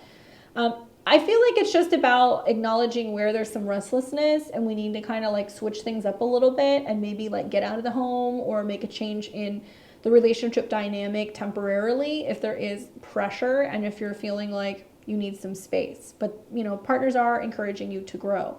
Children are encouraging you to grow. That can be happening here as well. On the same day, Mercury in Virgo in your 8th house is trining Jupiter. So it looks like, parents might be saying to you, or relatives might be saying to you, or a child might be saying to you, it's okay, this is a good change. Like, let's embrace it. Whatever's happening, we can work through this. It is important that you recognize that Jupiter will trine with Mercury 3 times. So it makes me feel like, although that's a positive aspect in the 4th and the 8th house, it's about being like, yeah, it's a good thing that we're moving, but we're having to say goodbye to our family home, or it's a good thing that the relationship is ending. It wasn't working, but it's still difficult. There can be a sense also, I think, with the trines of having to say goodbye to certain people, certain pets, or certain friendships. That can be a theme here as well. So if you're moving away from friends, if you are possibly merging with another person and living with them, and now it's helping you with your expenses, you might be moving away from family. So there's a little bit of sweet and salty with some of those trines.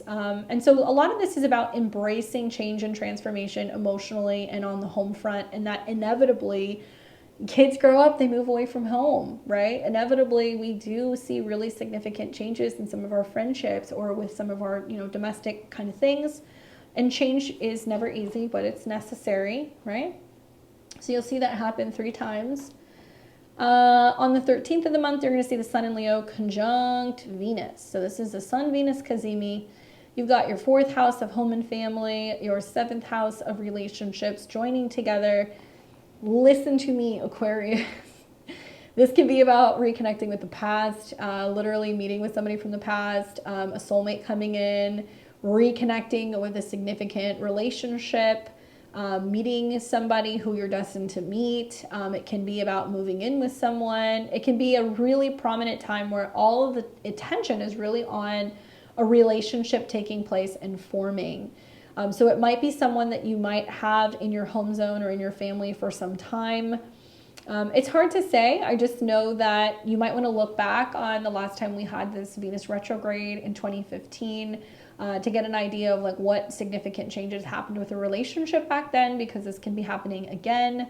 And I do feel like, at the end of the day, these planets in Leo are going to win. So if you're reluctant to change your home, to move, to make shifts in the family, partners are kind of in a superior position where I do feel like they're going to have more of a say in things, and you are stronger with another person than you are apart. Okay, so just keep that in mind. You're going to be bringing some significant sweetness into your life with that aspect. On the 16th of the month, Mars in Virgo trines Uranus and Taurus. So you got Mars in your joint sector trining Uranus. So it's saying through the support and the change and the transformation of other people's money, it can send shock waves and surprises to your home base and also to you. So I'm wondering where somebody is offering you some financial support or possibly even asking you to make some significant changes to your goals pertaining to your home and wanting to work with you, right? So that's exciting, but I do think that it is still the energy of change. With Mercury and Mars moving through your 8th house, there's a lot of talking about your investments. There's a lot of talking about insurance and wills and end of life care and preparation for joint resources and inevitably death. I don't like saying that, but that's just the way that it goes, especially because you're seeing these trines to the fourth house, which can be about end of life plans, and then trines to Pluto, which can be about end of life plans. So a lot of you guys are setting up wills and estates. A lot of you guys are putting things together so people know what you want, or you're having relatives talking to you about these things. So that way they're letting you know that everything is kind of in order in the off chance you have to deal with some death related topics or insurance related topics over the next month. You know where all the passwords are, you know the answers to things, you know what to follow through with for your family members or your loved ones. You're also going to see on the 22nd that then Mercury will turn retrograde in your 8th house. So we're reviewing secrets, taxes, joint resource related things. You might be also reviewing and getting things ready for the year end, especially if there's been a lot of like trading that's been going on. You're selling off stocks. A partner might have a change in their spending habits or their resources. That's very possible in your 8th house. And you're going to see the same day that Mercury turns retrograde, Mars is going to oppose Neptune. So this is about somebody having some kind of an expense that they are needing to kind of handle that you were not aware of. And keep in mind, you know, Mercury is the ruling planet of Mars. So these two coming together, and both the trine as well as the opposition seems to kind of indicate that there might be an unexpected thing out of left field that's coming from another person involving like they needing to be paid or them needing to borrow money. And you're like, wait, what? Like, why didn't you tell me? Like, I didn't even know. Like, what's going on? This is also about being careful where you're putting your money, what banks you're putting them in, where you're investing your resources, who you're loaning money to. It gets a little dicey whenever you have Mars in opposition to Neptune, because you don't really know where your resources are going. And Mars does deal with contracts and communication. So you can have a situation where somebody's telling you they allocated funds in a certain place, but then it wasn't actually invested, or it wasn't actually spent or saved or put towards what it was supposed to go towards. And that secret can come out during the retrograde. Good time to get things paid off, look at your debt, potentially consider a debt consolidation, have a heart-to-heart with a person about, you know, their resources and their spending habits, whether it's a kid or it's a partner. So that way you guys can be on the up and up with being able to be on the same page to make some of the physical home changes that you're hoping to make. On the 24th of the month, we're going to see Mars come into a trine with Pluto. And so this is a powerful trine. Pluto deals with your control, your power, your public image. Mars is going to deal with communication, powerful alliances, agreements, decisions that are being made in terms of who you're working with. And also it can be a very psychic, very intuitive transit because it's in water houses. I do feel like the Mercury retrograde in the 8th house and the Mars trine Pluto is like the veil is very thin for you this month. And you might feel like there's a lot of like spirit communication and connection with the other side, or like just stronger intuitive hits than usual. And then on the 27th, you're going to have the sun in your 8th house where it has a difficult time shining. So this is like the shadow self. It's what's hidden. And it can also be things that are about addressing intimacy or fear or letting go. Will make an opposition to Saturn, which is your traditional chart ruler. And this might be a time where somebody is seeking some kind of support from you or asking you for help, or somebody is saying, you know, I need to spend money, or I need to pay for this thing. A partner's asking you for something and you're like, I don't have it, or no, you know, or I'm not going to, or I can't. And you might have to kind of hold your ground and really kind of stick to your guns about whether or not you're willing to invest in something, share something, loan something. And you're going to be a little bit more cautious with what you're willing to give to other people, whether it's a romantic partner or a child. This can also be a time where there's a real opportunity to go deep in terms of dealing with intimacy issues, overcoming fears, being able to talk about things that are scary, and learning how to work through this. So I see like a Venus retrograde in the 7th, a Mercury retrograde in the 8th. man, this would be a good time for therapy. This would be a good time to do couples therapy. This would be a good time to do trauma therapy. And start realizing that so many blocks can be coming up within the body because of trauma or resistance to change. And as you work through that, you can actually gain some kind of insight and get much closer to other people through working through some of these fears revolving around ending or not having enough resources or death. You start to realize that, okay, you don't have to allow those things to hold you back any longer. On the 27th, you're going to see Mars enter into Libra.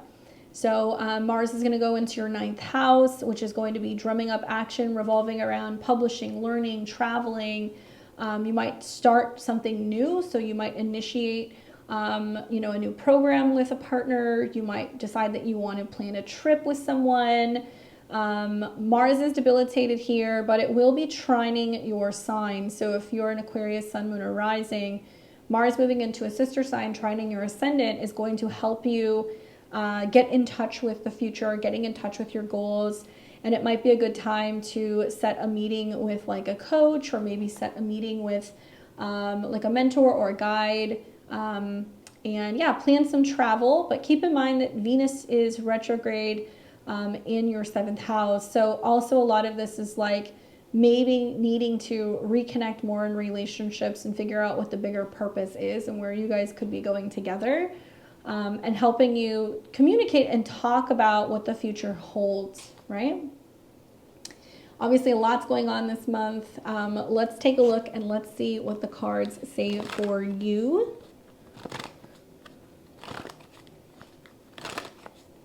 I should also note that having a number of planets in Virgo throughout this month is going to in conjunct or quincunx your sign. So it is going to feel a little uncomfortable. It does push you outside of your comfort zone. And thankfully, Pluto is in your 12th house now. So it's going to trine out and allow you to go through some of this transformation in a private matter. But, Virgo is about handling crisis, and it's very logical and practical. And the inconjunct to your sign is going to kind of put you in a position where you're like, I don't want to look at this. I don't want to slow down and deal with this. This is like too heavy for me to deal with, or this is taking too long. So trying to be patient with yourself, and also really pay attention to what's going on in your relationships right now, because you are going to be having a new moon in your 7th house of partnerships square your sign, so changes with relationships and home, and you're going to be having a full moon at the beginning of the month in your sign. So this is an action-packed month for you. The card that I get is the Strength card, which is interesting because I was like, man, that Sun, Venus, Cazimi, these squares, oof. Be strong. Know that strength isn't about physical strength. It can be about emotional strength. It can be about letting love in. Allowing people to support you, show up, and help you, not feeling like you have to be the shell answer man all the time.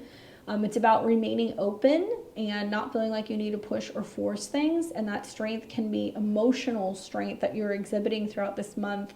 And also allowing the right pieces to kind of fall into place. I like this card because it's gentle. It's about reminding you that if we force things, it's not going to really work. But if you allow everything to kind of come together in its own time, and you're gentle with yourself and with other people, that you're going to get a lot further in relationships, which makes perfect sense with 2 retrogrades here, that there's just a lot of like dealing with other people this month and like needing to slow down and go deeper into these topics to have more emotional peace. Hopefully that's helpful for you. Good luck with those moons. Let me know how it goes with the trines. Try to lean into the change, and I'll see you next month. We've got Pisces and Pisces rising. What's up, Pisces? I hope you're doing well. Welcome to August of 2023. Let's talk a little bit about your horoscope this month. We've got Neptune that's still in your sign. Not much is changing. It's retrograde along with Saturn, so you're feeling a little like you're turning inward, you're reevaluating, you're really thinking about what's best for you and what kind of a life you're creating, what your boundaries are, and what your vision for the future is going to be. Now, we're going to see a ton of energy move through your 7th house, where there's a lot of back and forth with people. There can be a lot of back and forth in relationships. There can be miscommunications. You're going to see oppositions between Virgo and Pisces naturally retreats. Virgo can be a little bit more outspoken, a little bit more analytical this month because Mercury and Mars are in that sign. So you might feel like people are pushing you to get out of your comfort zone. Can it bring conflict? Yes. Can it bring action? Yes. Jupiter is also your chart ruler traditionally, and you're going to see that there are a number of trines to Jupiter in the third house. Jupiter and Taurus in the third is speaking with intention, slowing it down, being wise, taking your time. Okay, so talk everything through. We can avoid a lot of miscommunications by writing it out, by meditating and reflecting, by also getting advice, taking a time out or taking a walk where you think something through before you communicate. And if you're having a hard time communicating, get all your thoughts out on paper. And you might write somebody a letter and then sit down and edit it a little bit and then edit a little bit more until it feels right, and then you send it, right? Rather than the static that you're going to get back and forth from others. All right. So on the first of the month, you're going to see Mars is moving through your seventh house, bringing a lot of action in relationships. And it's going to come into an opposition, it's going to come into a trine with Jupiter. So action in relationships, it can also be about money-making opportunities and collaborating with clients or business partners in travel. So you have somebody that might say to you, let's talk about moving in together. Let's talk about starting a podcast. Let's talk about going on a trip together. I like Jupiter and Mars in harmony because I feel like it's about the bigger picture. So you might find either in your relationships or in your business partnerships, you're wanting to talk about how positive and optimistic you are about the future and where you guys could go together, both in your relationship, but quite literally also in a sense of travel. Learning a lot, providing a lot of insight to other people as well, and giving feedback maybe on their direction or their behaviors. The very same day, you're going to see Mercury in Virgo oppose Saturn. Okay, so other people are trying to connect with you and talk to you, and you're like, no, this is not working for me, or I'm not ready to speak yet, or I'm not really sure. Give me some time to think about it. I think with Jupiter trine Mercury, it's about, rather than ignoring that person, not answering the phone, not answering the text message, create a very short and sweet response and be like, I'm overwhelmed right now. Give me some time to think about it. I will get back to you in the next couple of days, right? Maybe it's a good idea actually to create that now. Create just a general overall, hi, I am overwhelmed with life. I've got a lot going on. I got your message. I appreciate it. Please give me a week and I will get back to you. Copy that and send it to whoever drives you crazy in the next month, okay? It'll save you a lot of help, a lot of time. Okay, so when you see that the trine is taking place between Mars and Jupiter, you can relay that message and be like, I will get back to you. Then on the 6th, you're going to see the Sun in Leo square Jupiter in Taurus. So you've got the Sun going through your 6th house, which is health, work, routine, busy work. The square to Jupiter is like you trying to problem solve. You might be overwhelmed with the amount of work or some kind of scheduling situation. You are also more prone, I think, to having some challenging communications with people in the workplace. So be mindful that there can be some words that are exchanged where there can be some ego issues. The Sun rules the 6th house. It does also deal with assistants and people who might help you. So it can also be about you going okay, I need a life coach. I need someone to train the dog. I need someone to, help me develop this new skill. If you need assistance and somebody who can kind of help you get the show on the road, especially with a Venus retrograde in your 6th, I think this is a great time. On the 9th, you're going to see Venus in Leo square Uranus in Taurus. So Venus is in your 6th house where, we have some relationship issues. We can fight with partners. But Venus wants to bring sweetness. So if you're having relationship issues, it's saying okay, how can I put myself in a routine? How can I be busy? How can I be perfecting my routines? So that way I'm feeling like I'm a little bit more grounded. The problem is that Venus is square Uranus, and this is going to bring some unexpected conversations, some changes in scheduling, some changes with travel. Maybe because Uranus is your 12th house lord, you're feeling a little provoked by relationship issues or people who are catching you off guard and challenging you. And you're kind of feeling a little overwhelmed, and you're kind of like, how do I even have this conversation with somebody right now? I just want peace. And you might feel a little provoked. Look at what was happening last month, because this is one of 3 Venus-Uranus squares that does bring relationship disruption. If not with relationships, it can be with coworkers, it can be with neighbors, it can be with siblings, okay? The very same day, we're going to see Mercury in Virgo trine Jupiter in Taurus. So Mercury is going through your relationship sector. This is now going to be a trine where you have the opportunity to communicate and get the point across very clearly. Send that message like I told you. Be very short and sweet, and try to see the opportunity to be able to connect in a way that can be positive. Like, conflict is going to happen this month. There's no way around it. I'm going to be really honest with you. Some of these aspects with the shadow of Venus and Mercury you've already seen. So you might feel like when the retrogrades are beginning, it's kind of like, now we have to sit down and talk about the argument that we had, or we took space from each other, and now we have to, sit down and decide if we're going to stay together or if we're going to keep working together. And with Mercury in Virgo trine Jupiter, there is a way for you guys to have a conversation that can be really productive, but it might be about like having it over the phone, not in person. It might be about being like, let's go out of town and do something together for the weekend and see if we can give each other time to kind of acclimate to each other again and discuss where the future of the relationship is going. So some action or doing something outside of the home, or doing something that's, if it's too tense of a situation, over the phone might be ideal. And you will see this Jupiter trine 3 times during the retrograde. Now on the 13th, you're going to see the Sun in Leo conjunct Venus. This will be the Venus Cazimi point.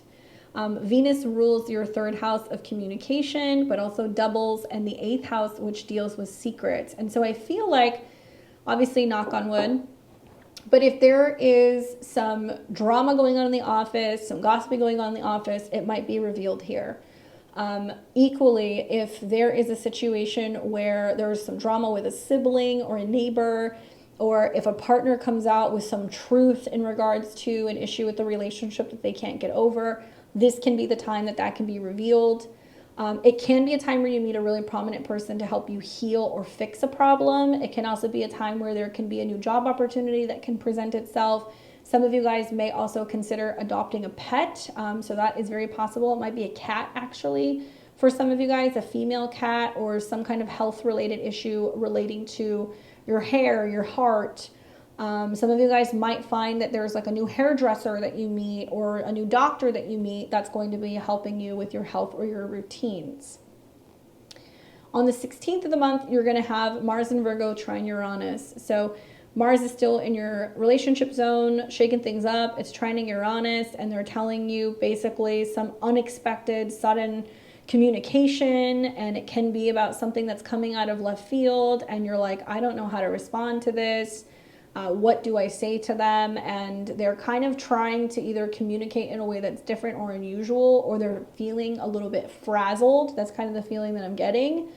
And there can be a lot of back and forth about, okay, are we moving? Are we not moving together? It can also be talking about money and resources. So if a partner has some of your things, there can be a little bit of a back and forth about getting your physical things back from them. And then on the 22nd of the month, you're going to see Mercury will turn retrograde in your 7th house of relationships, okay? But all this static of the shadow, you've already been feeling with like the tension and how you communicate with another person.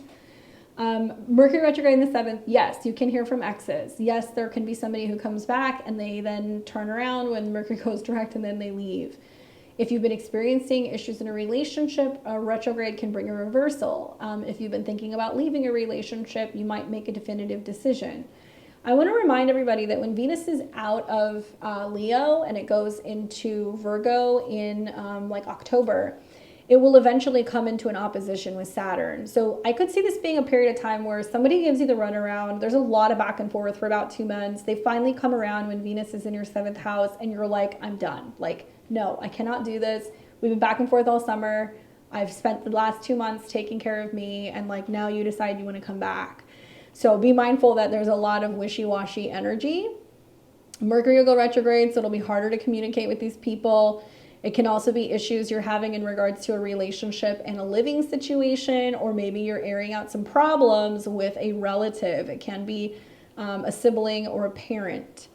Changes with living situation is indicated though because of Mercury's connection to your fourth. On the same day, Mars will oppose Neptune, which basically means somebody is acting selfishly, acting out, behaving in a certain way, and you're like, how could you treat me like this? Like, how could you talk to me like this? How could you abandon me?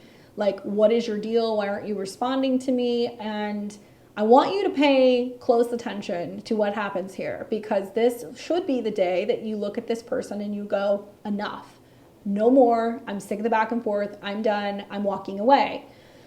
Because if you don't, you're still going to get this lesson down the road. Don't make me slap you.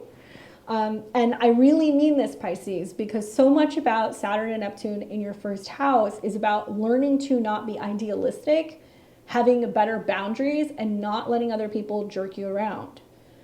On the 24th, you're going to see Mars in Virgo trine Pluto in Capricorn. So it's almost as if like you can be getting support from your friends if you are going through a relationship issue or an issue with a coworker. If you've got a person who's like really angry or really desperate, you know, they can be either trying to talk to your friends to get to you, or saying things to your friends that get back to you. But it also can be about support. So I really feel like this can be about support that you're getting from like-minded friends as you're going through some challenging things in a relationship. And on the 27th of the month, you're going to see the sun come into your 7th house, and it will oppose Saturn. And that is likely when you're either going to have a friend stand up for you, or hopefully you are going to stand up for yourself, and somebody is going to be kind of challenging you, or they're going to be saying, you did this, it's your fault, or they're going to want to pick a fight again, and you're going to have to go, no, I'm not engaging, or this ends here. This is not going to continue. Okay? Trust me on this. Then you're going to have, also on the 27th, Mars is going to go into Libra. So Mars is going to be in detriment in Libra, which means it doesn't perform as well. It's moving into an air sign. The good news is that Mars is really good in the 8th house. And so it can be really action-oriented, action-packed. Mars also rules the North Node, which is now in your 2nd house of possessions. And also it is your 9th house lord, which is about law, legality, and travel. So I could see you spending money on traveling to kind of get a break from some of this stuff, but I could also see if there is some relationship fallout. Mars going into your 9th house, opposing your 2nd house, can be people saying, okay, well, you know, I want this back, and, you know, I gave you money for that, give me this back, or you got this stuff at your house, I need this, and there can be like a tit for tat going on with money and resources.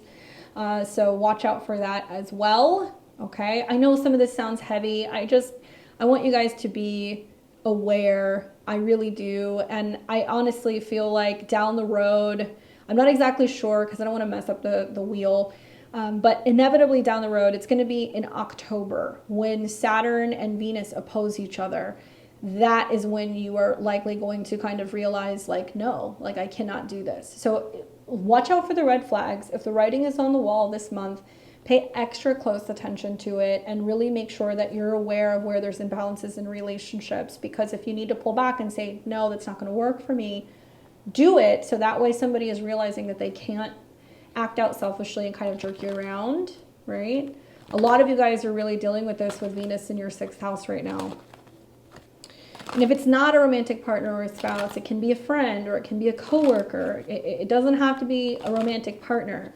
But I definitely think that you're going to have this experience. And the key here is with the retrograde, the trines to Jupiter is about you not trying to teach them. It's about you being like, this is the way that it is. And I'm not going to fight with you. I'm only going to focus on the truth of the matter, right? And being very clear and calm and collected. The card that I get for you is the Two of Wands, which is reevaluating and reassessing where you're going. It's like you're standing and you're like, okay, I'm getting ready to make this move. How's it going to go? Am I going here? Am I going here? You know? So you might feel like you're at a bit of a crossroads this month. You are aware that you're on the precipice of making some really significant changes, or maybe even getting ready to start something new altogether. Maybe you're getting ready to travel. I could see that with Jupiter Uranus trines, where maybe you need a little bit of a break from some of this stuff, so you need to go somewhere to kind of clear your head. But I do think this is about you making decisions about making some bigger moves down the road. And if you're smart, you know that retrogrades are not the time to do that. It's where we reassess, and then when planets go direct, which is going to be closer to mid-September, then you can make some bigger decisions moving forward. I do think that there is still two options. So this card makes me feel like there isn't a definitive path in front of you, that it has to go one way or the other.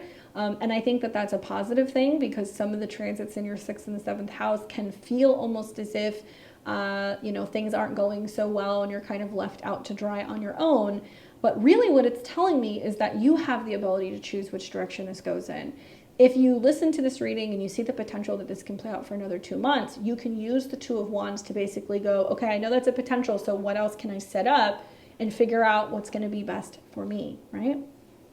Hopefully that's helpful for you. Keep in mind that full moon on the 30th is very significant. It's conjunct Saturn in your sign. So that's where you're going to be feeling probably pretty emotional, and also feeling like you have to commit to your goals no matter what, even if that means you have to trim some of the fat when it comes to your relationships. Good luck. All right, guys, I hope that this month is a good one for all of the 12 rising signs. I know that there is a lot of kind of moving through the cosmic sludge with these retrogrades. I've seen it out in the world. I've seen it with my clients, my friends, in my own life. I'm feeling it as well.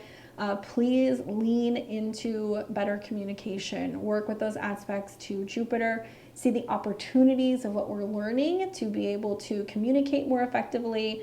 Ask questions. Also think logically. Use common sense, right? And don't get overwhelmed and thrown off by some of this opposition to Saturn and Neptune. Keeping the faith is so important this month. So whether you need to lean into your spiritual practice, praying more, meditating, practicing mantras, grounding your energy, all these earth trines want us to grab our crystals, eat well, nourish the body, and reconnect, so that way we can make better decisions and not get kind of thrown off. Okay? Please don't forget to like, comment, share, and subscribe. I appreciate it so very much. I put a lot of love and a lot of work into these every month. It takes me several hours to do them, but I love doing it because I know that it brings a lot of support to people who can't get readings, or clients who want to continue to feel like they can have one-on-one sessions with me. Please consider sharing this video on social media or with a friend who might benefit from getting a reading. And as always, thank you guys so much. Enjoy the month of August. I will see you next month, where we can start talking about eclipses coming in soon and all the other things that are going to be taking place in the fall. All right, guys, until next time, that's enough for me. I will see you soon. Take care.